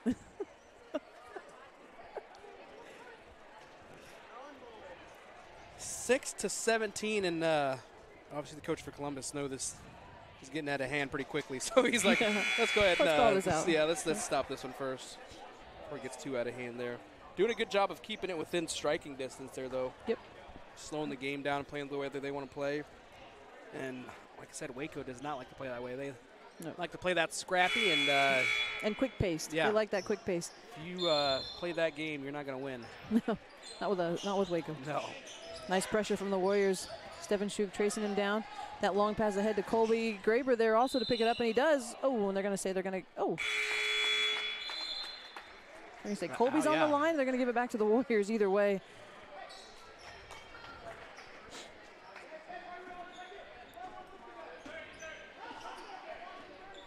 Odie bringing the ball up the floor. Dumps it over now to Reichenbach. Reichenbach has Chase underneath pinned. Had his man pinned. Isaac across the lane. Going to dump it down to Chase as he's falling away. Reese is going to pick it back up.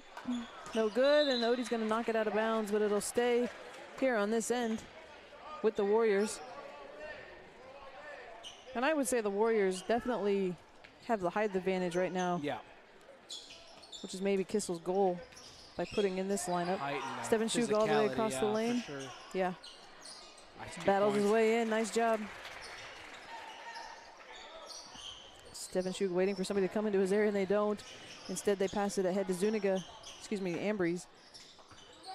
Now back to Watson to start the offense. Ooh. Ooh. They're going to get Odie reaching in across the body on that one. He almost would have been better off to wait for him to turn and then try to pick that back pocket a little bit when he reached across the body. It's almost like Graber and Reichenbach check out for Colton and Mason.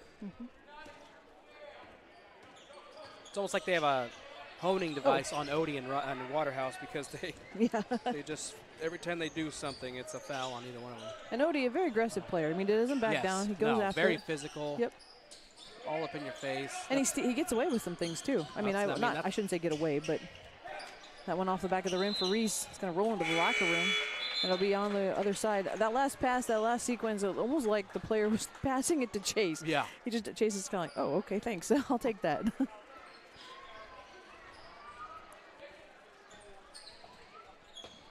Martinez trying to find somebody. Now they're going to get a 5-second call. So we saw it in the girls' game. Yep. And now we're going to see it again here in the boys' game. 5-second call. Nobody to pass it to. So great defense by the Warriors to not let anybody look open enough to get that ball into. Right. Coach Kissel Timeout, calling a Waco. 30. Yep. We will take a timeout here as well.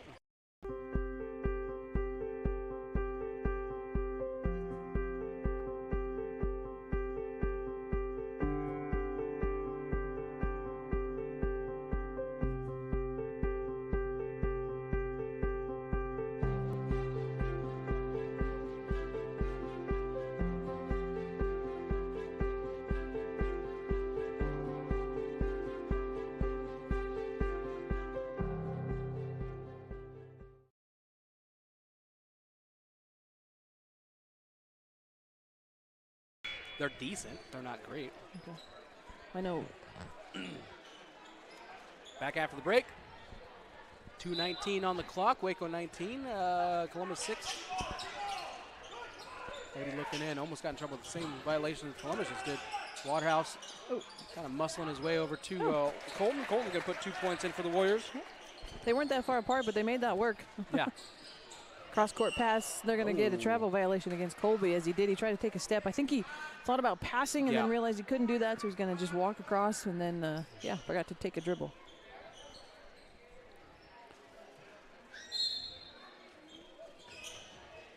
Mason Miller from the baseline. Nice shot. Mason Miller, nothing but the bottom of the net on that one. Warriors lead 24-6 with just under 2 minutes to play here in this first quarter.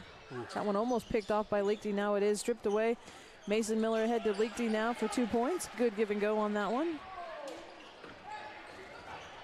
Colby trying to track that one down on the base far side in front of his own crowd.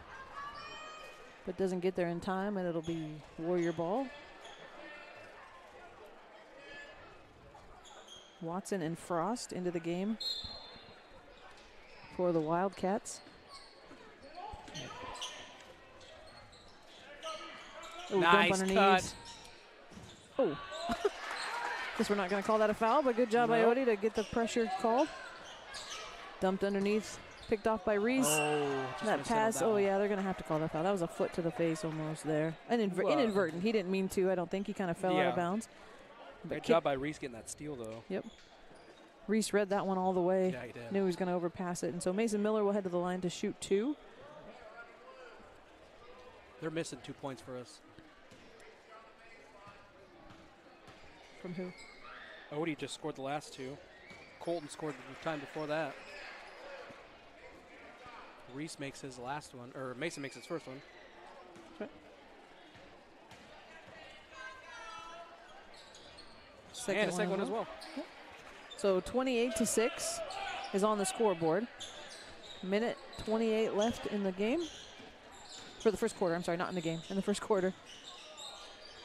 Ooh, Mason Miller getting a hand on there. Now Colton Leakty. They're going to tie it up and get a jump ball. Back to the Warriors they go. There they put the 2 points up. So now they've got it right. I was going to say, I've got 30-6. See, my stats are about as official as it gets. That's right. 30-6 is the Warrior lead. They did correct it. Chase at the top of the key. Nice. Nice take. Good job. Good layup for Chase there. Good read on that, seeing that defender coming out at him. Watson with the ball over to Martinez, excuse me. Now across court to Another steal there by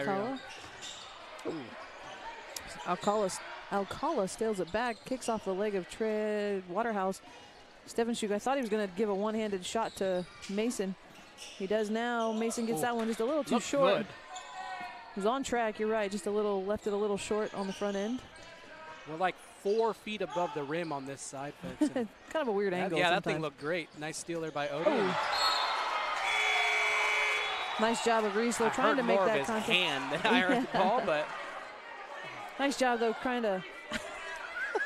I love watching Reese's expression. I know. He's like, ah! That cracks me up. Does a nice job, though, feeling that pressure coming, trying to draw that foul, but doesn't quite get it. Got to get the ball in, though, and he does. Tosses it all the way out. He can. Chase doesn't need to. Yep.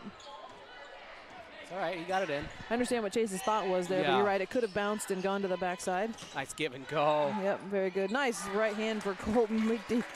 Not his dominant hand, so to put it up with enough power to put that in. 18 seconds on the clock. Shot clock is off. Alcala with a jump shot, too hard. Colton Leakty falls to the ground as Reese comes away with it. 9 seconds.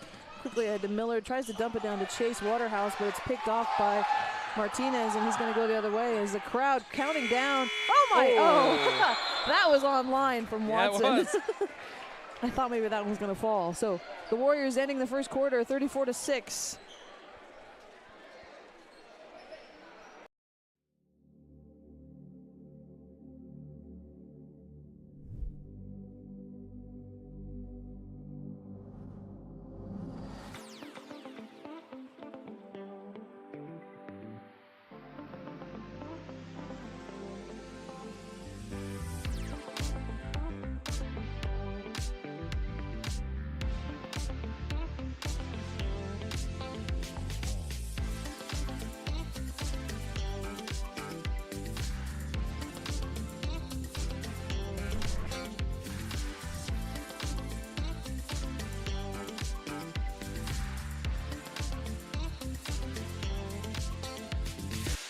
EPO Energy. Unleash the power.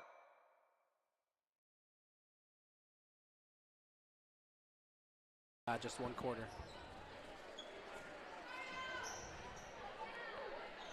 Yep.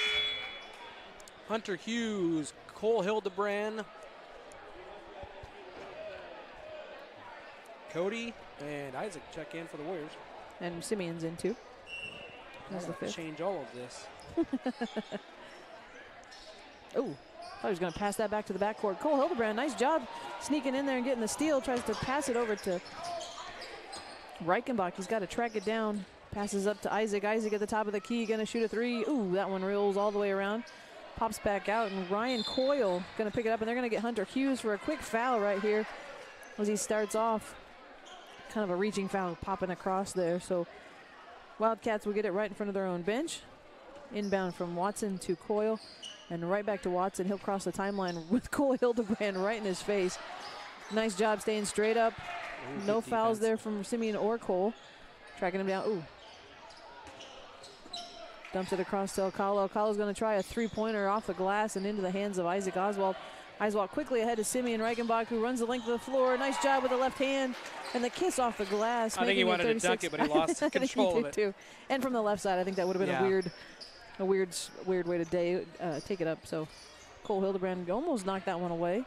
Watson able to bring it in for the Wildcats. And a blocking foul for Cole right there. Little instruction from Coach Kissel on the side. Warriors lead 36-6 in the second quarter here.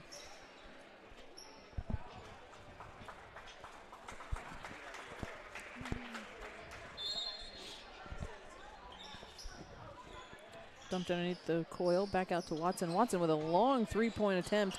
No good, and it'll be Ryan Coyle tracking it down for the rebound. Just under the reach of Cole Hildebrand. Nice ball movement. Yeah, very quick ball movement, and now Coyle's going to get it to drop for the three-pointer. Reichenbach looking inside, nothing there. Back out to Isaac Oswald at the top. No, dump underneath, nobody there. Up and under is Cody, and he's going to bring it in hard with a dunk on that one. Makes that one look easy. I think he only got to jump like 6 inches, Yeah, though. I know, So. not even that. Stand on his tippy toes. Yeah. Ocala with a 3-point shot attempt, no good, and Cody Graber again with the rebound. Ahead now to the darting Isaac Oswald, who beat everybody, including his teammates. Oh, good cut. Nice pass to Simeon as he cuts to the middle of the lane. 40-9 is the Warrior lead with 6:10 left in the second quarter. Ryan Coyle, that shot I think partially blocked. I think it was by Cole. Hughes into the lane, turnaround jumper, has it knocked away, falls to the floor, picked up by the Wildcats, and they're going to go the other direction. Watson now with a 3-pointer. Again, I think somebody got a hand on that. Was it Isaac? I think that was Isaac. A little bit of a fingertip on that. No, he didn't. If he would have, there would have been Columbus ball. Oh, yeah. And that's what Coach Bill Legrand is saying. I think it was tipped on their part. Hunter knocks it right back to Simeon to let him bring it up the floor. Taking time off the clock. Over to Isaac. Now to Hunter at the 3-pointer. Too hard off the back of the glass, and Cody Graber going to come down with a rebound and puts it right back up for 2. See, that's the aggressiveness I want from Cody there. I love it. And a good putback on his part. You have that kid's arm in between them, too. That's kind of crazy.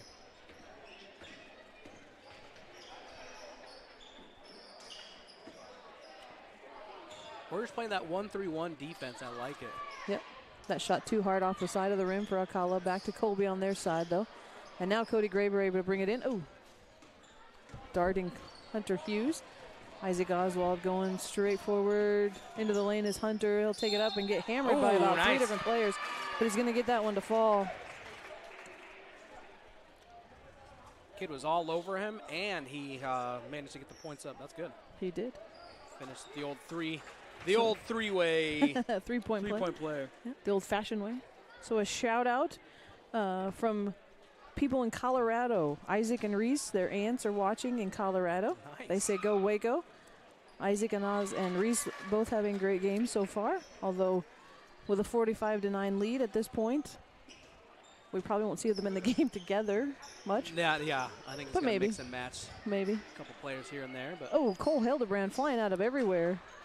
Good board by Hunter. That shot no good for the Wildcats. I don't think he misses that if it's not for Cole, though. That's right. I mean, that's just good hustle right there. Oh. Hunter saw look. Cole, but yeah. Yeah. Somebody got a hand on that. So, yeah, we say hello to Colorado people watching and listening. All the way from Colorado. Thank you for tuning in tonight.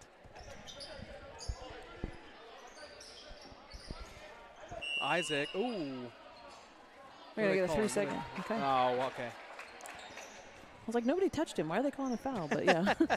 I always forget about the 3-second call.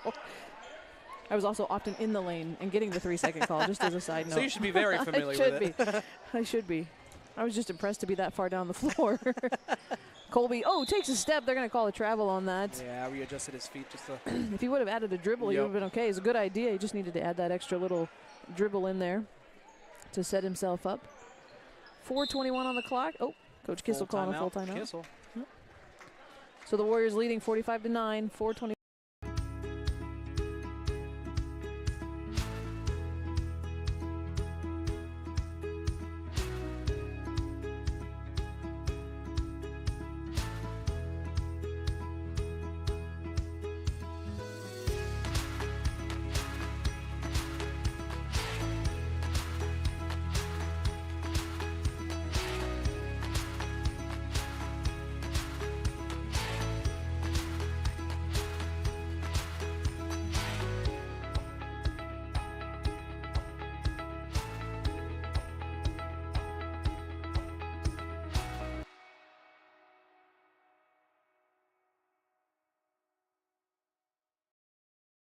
Cookies.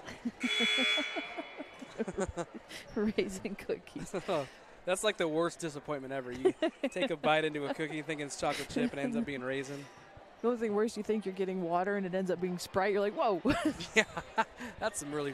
Or like when you get some pop, but it doesn't have any like carbonation in it. Yeah. Oh man, that's Drinking syrup. first world problems, people. That's right.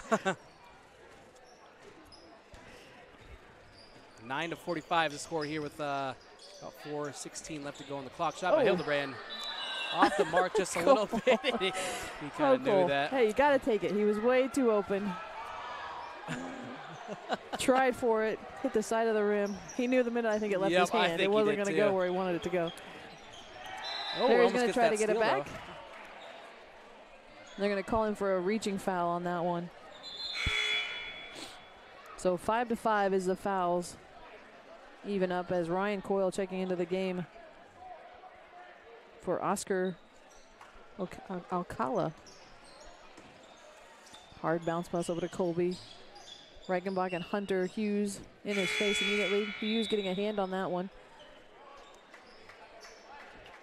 And now the other Oswald brother getting a chance. Chase Waterhouse and Odie Stefanchuk into the game. How'd they give us 45? I don't know, maybe they're making up for the 2 that they missed earlier. Oh, sliding across the floor. Knocked around all over the place, and Hunter Hughes going to come away with it and battle himself out of it. Oh, Hunter made his free throw. Oh. Stefanchuk getting a time called against him as the player is right in his face. Back to Chase Waterhouse from the free throw line. That one too hard, but it'll be Reese Oswald with the rebound. Battles his way up. Oh, I would have loved if that would have gone in. That would have been awesome. I might have come over the over the railing here. Reese will get a chance to shoot 2, as it was a shooting violation. Holden, tap the screen.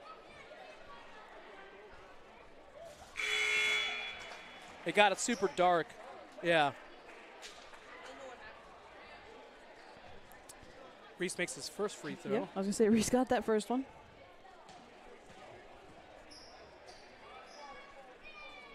Second one on its way. He gets that one to fall as well. Perfect composure. So most of the pressure pulled away as Odie's the only one saying, hey, come up here. We're trying to trap this. So Coach Kissel taking advantage of this situation as Hunter Hughes takes it himself, tucks it under and goes. Nice job by Grant Wilson there to create some room for himself against Stefanchuk. Ooh, Hunter almost with another steal there. Hunter just pushed that one out of bounds, right into the lap of some girls sitting in the second row, the managers there.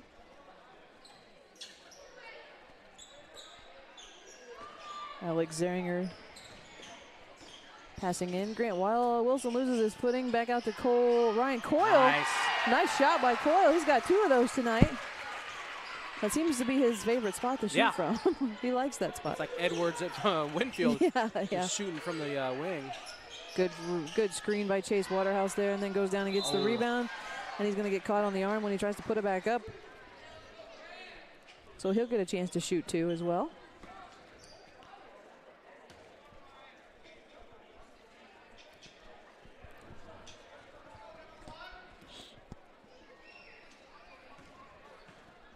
(49-12) with 2:46 left. Chase Waterhouse first free throw. Riddle's in and out.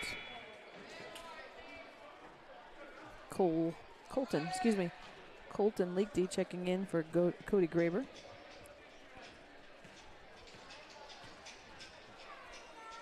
Second shot on its way for Chase. That one too misses just a little bit off. Just a hair off. Yep, almost a little bit too much on it. It's catching the back of that rim. But again, Chase can make those adjustments for the next one. Nice job not to foul right there when Zeringer went down to get that ball. Wilson, they've got him backed up all the way almost out to the timeline, to the half-court line. Colby with the ball. Tries to look for something to go. Dumps underneath the Jimenez, back out to up to the top to Wilson. 3 seconds on the shot. It'll be a turnover steal. right into the lap of Reese Oswald. He's going to go the other direction. Look to see what he's got into the lane. Sees Colton Leakty right underneath. Oh. That one kind of rolling around, and Reese is saying, hey, man, where's my assist? Just kidding. Reese with 4 steals in the first half so far. Colton Leakty will get a chance to shoot 2. It's the 8th team foul for Columbus, 5 for Waco. Shooting foul either way, so he gets 2 shots, Right. but any future fouls is bonus. Yep. That one does drop. Colton with 7 points. Mason checks in for Hunter, I think. Hunter. Yep.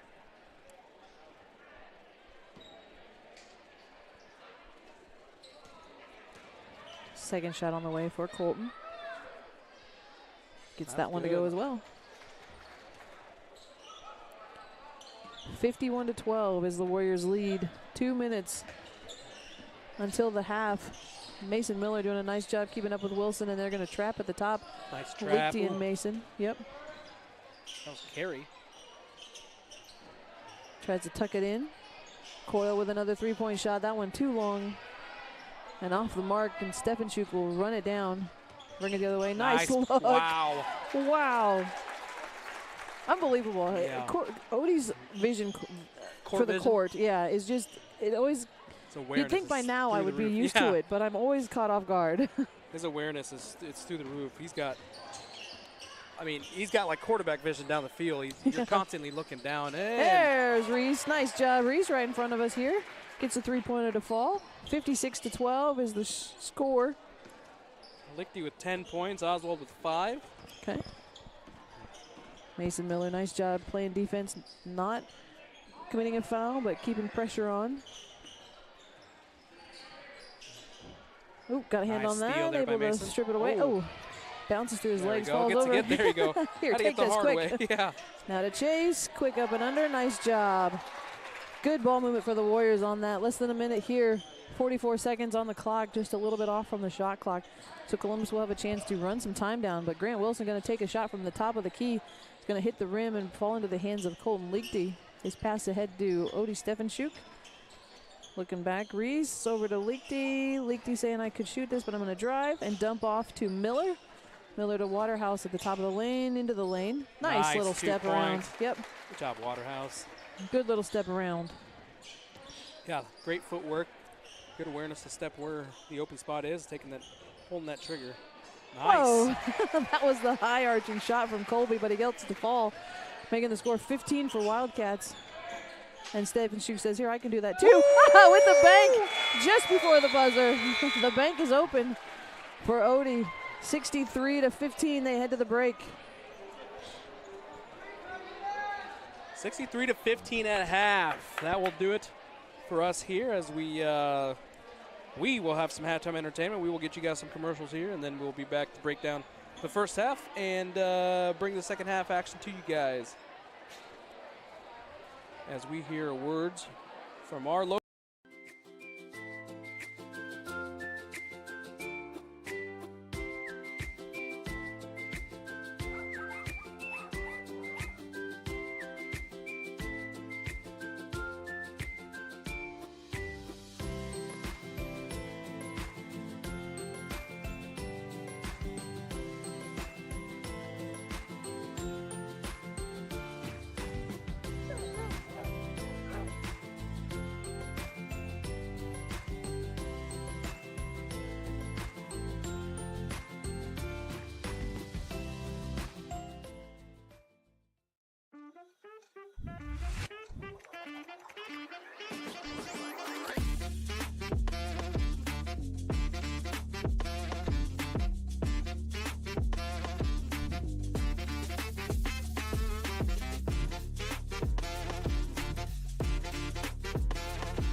Anyone serious about lawn care knows it starts with 2 things: the expertise and the equipment to do the job right.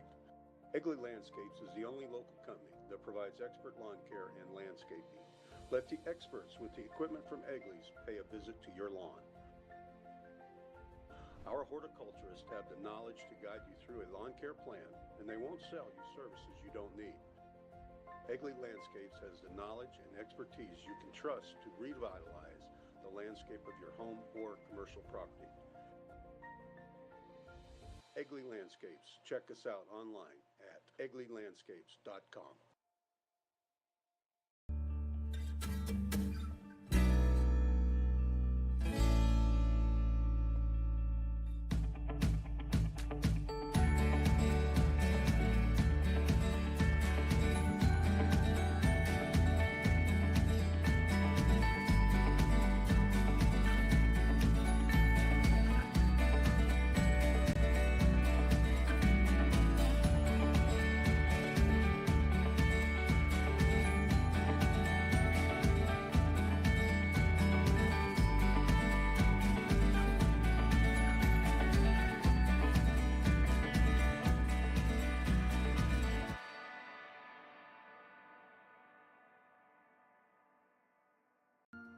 What if the answer to powering a purer world, our world, was shining down on us this whole time?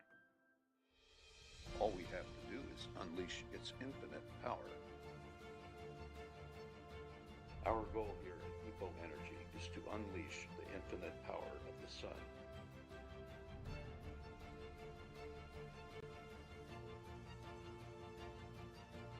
At EPO Energy, we make solar energy the better solution. EPO Energy, unleash the power.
48, I think is what it is for girls, our 5A. And then everything else underneath. I'm glad they added another class for soccer. So they 4 now? Yeah. Nice, finally. Yeah, I know. we Wapello would played- always end up playing Assumption the first round. We'd, Like, really? we'd always end up playing either Clear Creek or Iowa City West, or Iowa City Liberty. Yeah, that's good. I was like, come on, man. Finally. Not that we won't still play, that Wapello wouldn't still play Assumption, but it's like, Wapello was only like 2 years in, and we're going all the way to Davenport or something. Like, really? Can we just take the L and leave? Yeah, I know. Yeah, because we had to go up to Clear Creek one year. That's ridiculous. And that's the problem, is that you get unmatched. Mismatched teams. Yeah. Yes, because there's so many teams in that division. Yeah, so soccer should be pretty fun. We tried scheduling a scrimmage with Waco, but Because you're girls. we're girls. You We can't because they're co-ed. Because Yep. technically, any 'Cause they're co-ed team in boys. the state is considered a boys team, so they have to play boys schedules. Because Highland always was a co-ed, Yep. and they would always have to play a But boys it's schedule. technically a boys schedule, boys team. So I'm gonna email him. Email him this week and see if he's got enough girls. How many Just girls are scrimmage. there? I don't know. I don't know what he's got for girls. I don't know what he's got for numbers, period. I gotta send him we got an invite from William Penn to do a tournament too, so I'm gonna see if he wants to get some people to do that. Yeah, I don't know what his numbers are. It's Shaw, isn't it? That's Yeah. what it is. He's a good guy. I think he knows soccer. I wouldn't be surprised if in a couple years they have enough girls to play. That's the goal. Yeah. Are we back on? Yep, we've Okay. been on for a while. Oh, we're just talking? Yeah. Okay.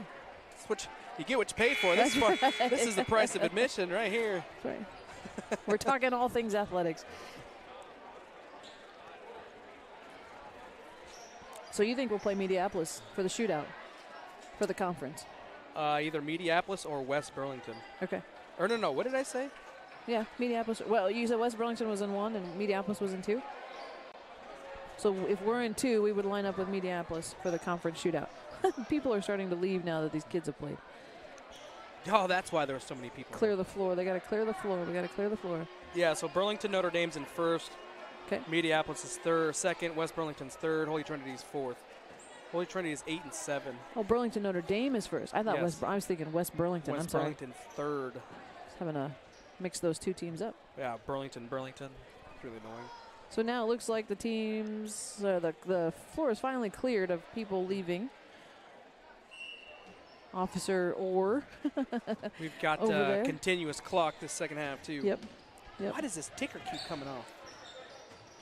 Isaac Oswald doing a nice job with the dribble, keeping things going, waiting to see what develops. Mason Miller driving baseline. we lost it barely. Excuse me, driving into the lane. He's going to lose it. They're going to say it's off of Columbus, so it's going to stay with the Warriors. And their time is ticking away. Do they realize that? On the shot. Oh, there. It reset. Okay. Yeah, but it still doesn't start. Shot clock shouldn't. It's with the game. Well, yeah, you're right.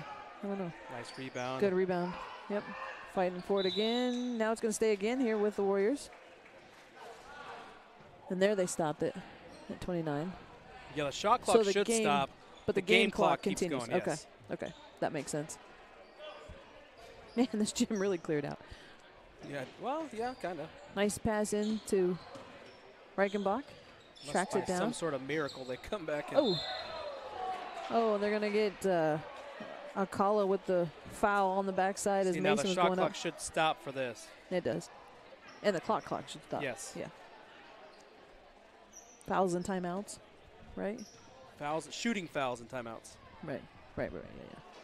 That one a little short off the front of the rim for Mason Miller. He'll get a chance at another one, however. Yeah, it's really weird to adjust because I have no idea.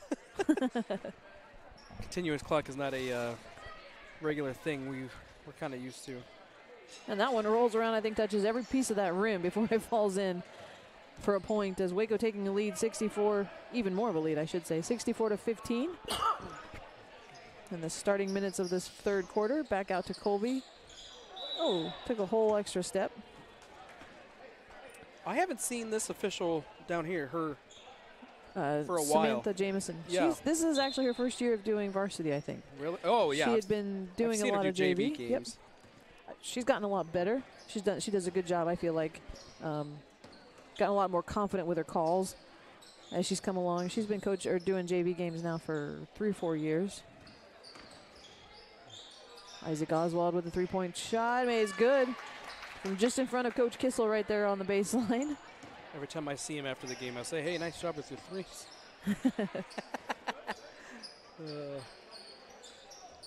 Colby takes a look around at what he's got. Out to Watson. He'll get a screen and now a 3-point shot attempt for Watson. That looks good, yeah, there you go. High arching shot and good to drop. Columbus up to 18. Quick pass ahead nice. to. Ooh, Mason. Oh, they're going to call Mason Miller with a charging foul. Player control, I guess, violation. I'm assuming so. On that one. Alex Zeringer checking in, as well as Juan Ambrose for the Wildcats. Time still ticking away. 5:20 left on the clock. Martinez tries to pass out to Jimenez, back out to Colby, back to Martinez. Around the top of the key they go. Zeringer. Colby now with the ball. As Martinez is cutting baseline, I think if they would have saw him underneath, they would have had him wide open down there. Yeah, he was sitting wide open down there. Not sure what the Warriors knew he was under there. Martinez now with the 3-point shot. He's going to get that one to fall. They're on fire with threes too, just like the girls were. They are. They're not necessarily willing to drive into the lane to try to get it, but they'll sit out and shoot a 3. You're right. Colton from the Wildcat dumps underneath the Coldy, who turns around.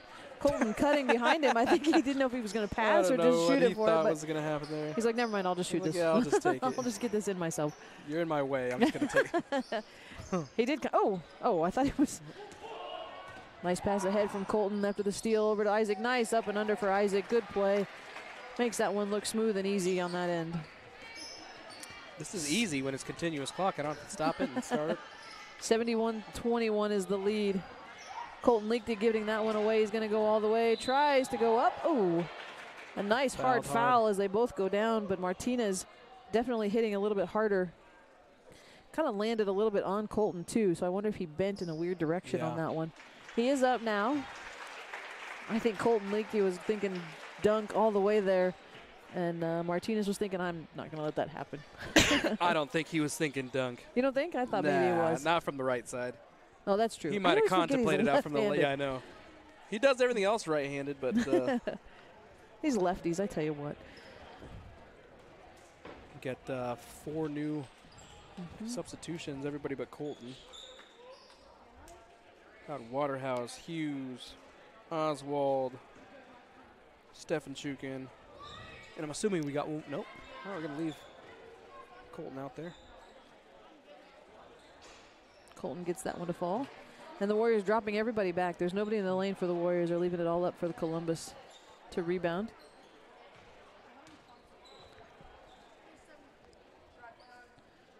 Second shot rattles around and is good. 73-21, 3:58 left on the clock. Columbus with the ball.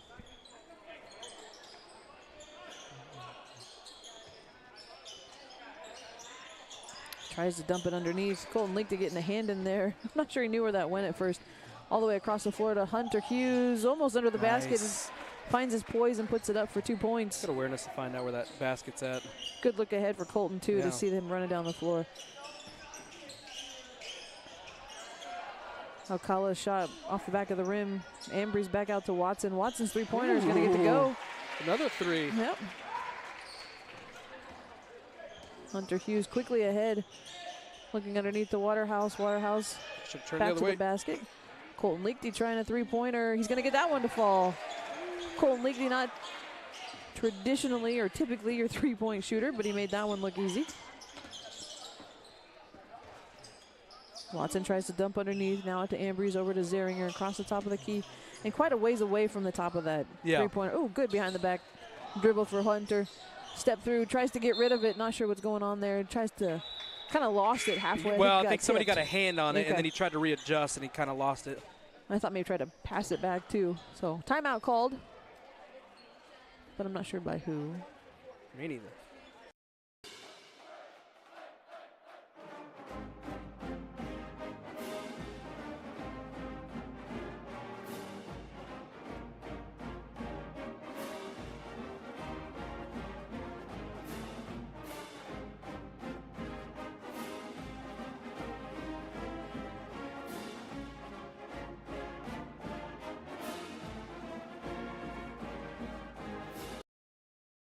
on the ticker.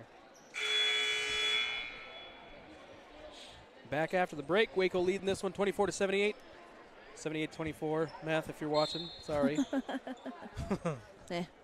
2:41 on the clock. As you said earlier, it is a continuous clock. I think it has to get down to under 25 to stop. Under 30. Okay. 35 at the half. 35 in the first half. 30 at half. Pretty sure. I don't know. I could have just made that up. That sounded good.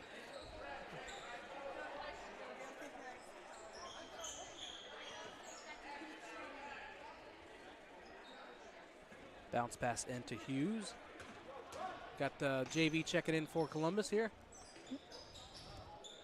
Oswald to Hildebrand to Hughes. Up to the top to Odie, over to Hildebrand. Wide open. Hunter Hughes down low. Odie gonna put up 3. That's gonna be good. That was perfect. That looked beautiful from here. And I would have to assume at least by the fourth quarter here, shortly into the fourth quarter, Coach Kissel going to get some of the younger guys for Waco in as well. Yeah, I believe so. Nice shot. Another 3. Nice shot from Ocala with a little bit of Hunter Hughes in his face trying to block that shot. Oop. Cole just losing that one. Hildebrand off. Then he's going to get a violation for pushing. 0-0 with the foul. Second team foul for the Warriors.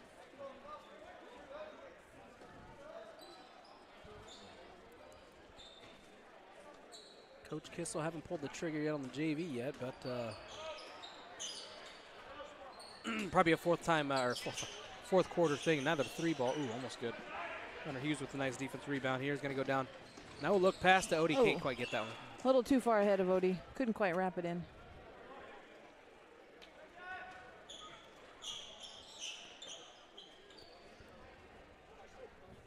Clock winding down. About 45 seconds left on the clock. Bounce pass in, top of the key. They're going to rotate it over to the left. Nice defense here by the Warriors. Ooh, tipped by Odie, but still got a hand on that. Another 3 ball up. Touches the bottom of the net. Nice Saved. job keeping it in, yeah. Yeah. Good rebound there by Oswald. Finds Odie. Odie, quick scan to the clock. Nice 2 points there by Hunter. Nice easy lay-in for Hunter there. 83-27, 12 seconds left on the clock. Shot clock is off. Martinez.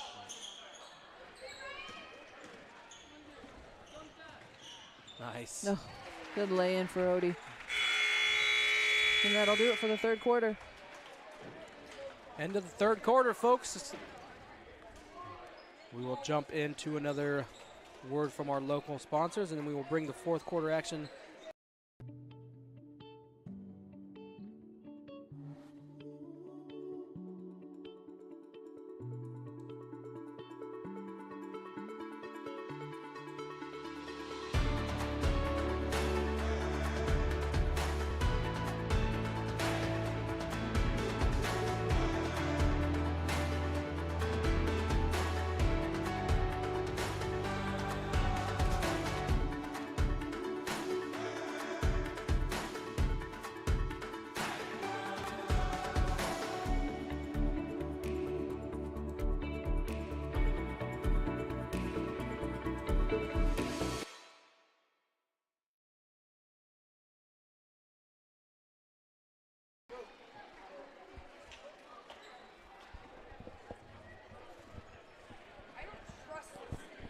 Fourth quarter, you don't trust it. You You're not 40, dude.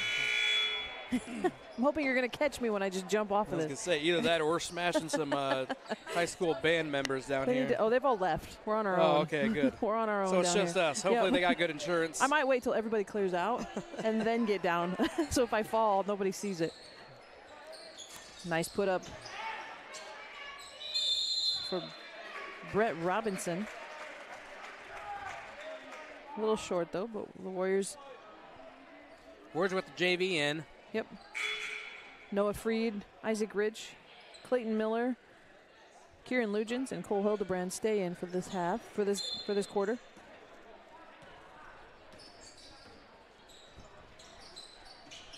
Oh. Cole. Oh. He wanted to shoot that so bad right there. Clayton Miller out to Isaac Rich. Rich over to Freed. Nice little move by Hildebrand. Good ball movement for these kids. Yeah. They're getting a lot of playing time. Good chance to see it as Robinson's going to pick up They want a little foul. bit of a wrench because they actually, I don't know if they lost to him. I don't know what the score was of the boys JV. I don't The either. girls lost. Yeah. I don't know. Would that count as a loss if they don't play 2 quarters? Well, They were losing at the end of the 2 quarters. Let's yes. just say that. There we go. They did play the second half of the game, though, so Lugins with a turnaround jumper a little off the mark to the left, but a good look nonetheless. Come the other direction. Robinson over to Zeringer. Ooh, Noah. Noah Freed hitting the deck hard. That makes my knees hurt the way he went down. Isaac Rich able to pick that one off. He's got to look ahead to Freed. Off his knee and now turned over. They're going to call a jump ball. It'll be a turnover back to the Wildcats. Whole new 5 coming in, or 4? 4? 5? Well, they only. Oh, yeah, 5. Yeah, whole new 5. Watson, though, back in. He started for him. So back to run the point. I think that was the second string of varsity. Now this is JV. Should be. Oh. Miller fighting off the attack. Hildebrand tracking it down. It's going to dribble up between the legs. Pass over now to Rich. Rich going to start the offense. Hildebrand with the handles tonight. I like it. Yeah. You know, I'm glad to see Cole getting some time with the varsity. Yeah. Earlier, in the yeah. first quarter. He's put his dues in. He's shown some improvement, I feel like, Yes, in this he has. for the Quite a bit. season. Did he play last year, I'm assuming? He did, but not so much. Not a whole lot of varsity. Good take. Good take. And they're Count going to it. let it count. Nice job. Nice job of Clayton Miller to realize time was expiring. Had to get something put in. And he gets it. They got fouled, too. They should stop the clock. There it is. 60-point lead for the Warriors. 27-87 as Clayton Miller will step to the line for the old-fashioned three-point play. We should take this Michael Jordan poster with us everywhere. I think so, too. The kids would love it. The boys That would love be it. pretty funny. That'd be awesome. Columbus might miss it, though. I don't know. That looks pretty neglected up here. That shot off the mark on the back of the rim, and Clayton Miller, who's another one I feel like has gotten some quality time in some of these varsity games and has really come on strong. He's played some pivotal times in some varsity matches, He too. has. Oh, Cole not able to bring that one in. A little frustration with himself. But it'll give the ball back to Columbus. 4:47 on the clock here in the fourth quarter of this game. Stepping up to the three-point line, too high off the arc for the Wildcats, and Hildebrand brings it in, as you said, with the handles between his legs. Now gives it up to Rich. Rich over to Freed. Freed for the three-pointer. Ooh. Too short on this side, but he's already in there to get his rebound. Just a little I think he knew it as soon as he left his outgunned it, hands. That so was he knew good. to go get it. Yeah. Shot off the mark, right Nice into pass. the hands of Grant Watson, who's going to put it back for 2 for Columbus. Some call that a bad shot. I say that's a great pass. That's right. It's all in your perspective, It's right? a deception. You think I'm shooting, but I'm actually passing it to this guy down here. Good pick by Lugins there to set up Rich. Back out to Freed. Oh, we had 2 cutters going down in the lane there. Freed going to drive the left side all by Nice. himself. Ooh. Ooh, too hard. Put back nice by Clayton Miller, seeing it doesn't even need to come down. And now Coach Villagrana saying, I just want to substitute. Sub these guys in, but he does have to call the timeout. Which they'll just tag each other out and go back in. Yeah. Quick substitution. Quick timeout, I should say. Coyle underneath to Cruz. Cruz tries to make him move to the baseline. Now back out to Coyle. It's going to skip out of his hands and into the stands. I keep, reaching to stop the timer on the... You don't have to. I know. You don't have to. 90-29 is the Warrior lead. 3:12 left here in the fourth quarter. Ooh. Oh, nice. Off the head. forehead, back to the hands. Kieran will probably play soccer, so he's just getting warmed up for the soccer Exactly. season. He would make a good goalie. Nice, tall, Yeah. long frame. Mhm. What's up, Holden? How's it going? Good. No, you're not getting the microphone tonight. Oh, A couple extra steps in there for Robinson, but he doesn't get called, and he's going to put up a 3-point shot. Now they're going to get Coyle on the backside of Lugents after the rebound.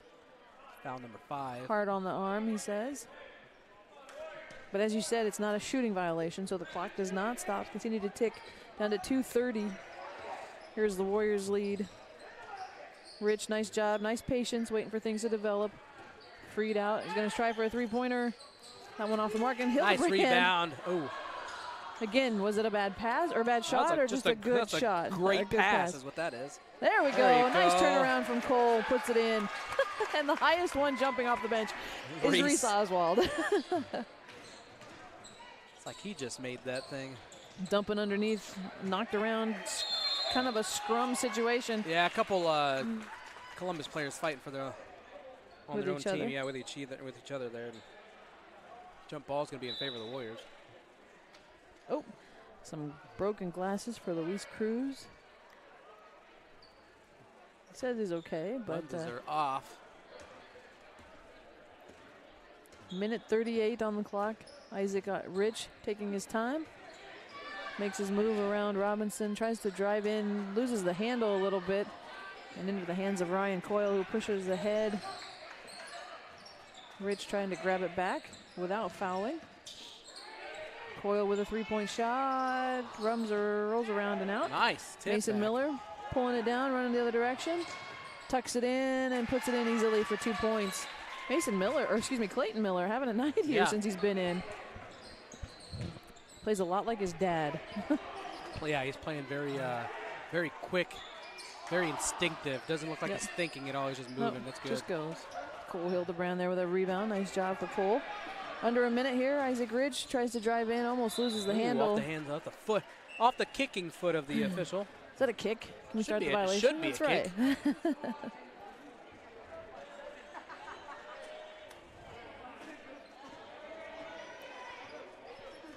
Isaac Rich, another one that's gotten a lot of time in the late minutes of the games here on the varsity. Seen some improvement from him. Coyle driving around into the corner of the lane. Picked up by Clayton Miller. Head to Freed. Freed going one-on-one with Coyle. I'm going to call Coyle for a foul as time is still expiring and the clock should be stopped. Man, let it go. They finally do stop it. And so Noah Freed will get a chance to shoot two from the line. 94-29 is the I think they want to get out of here just as much as everybody else does. On a Friday night, that's right. There's about 20 seconds on that clock. There was at least 15, I know that. That one too hard off the back of the rim for Noah. So he'll make a short adjustment here, hopefully, and get a chance at a second one. That one a little too short on this side.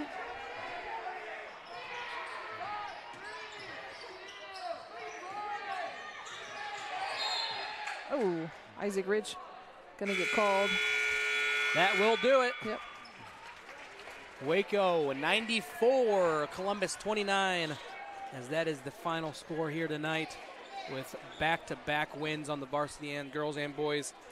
Great job here by both squads, and we will be back to action on Tuesday against Highland. Yep, and both games home next week because the Hillcrest game on Friday will be at home. Yep, we got two home games. We got the Highland on Tuesday and Hillcrest on Friday. I about said AMS again. But that will do it for us here, folks. One more commercial for our sponsors, and then we will wrap things up here and get you guys going as that wraps things up here in Columbus, 29-94.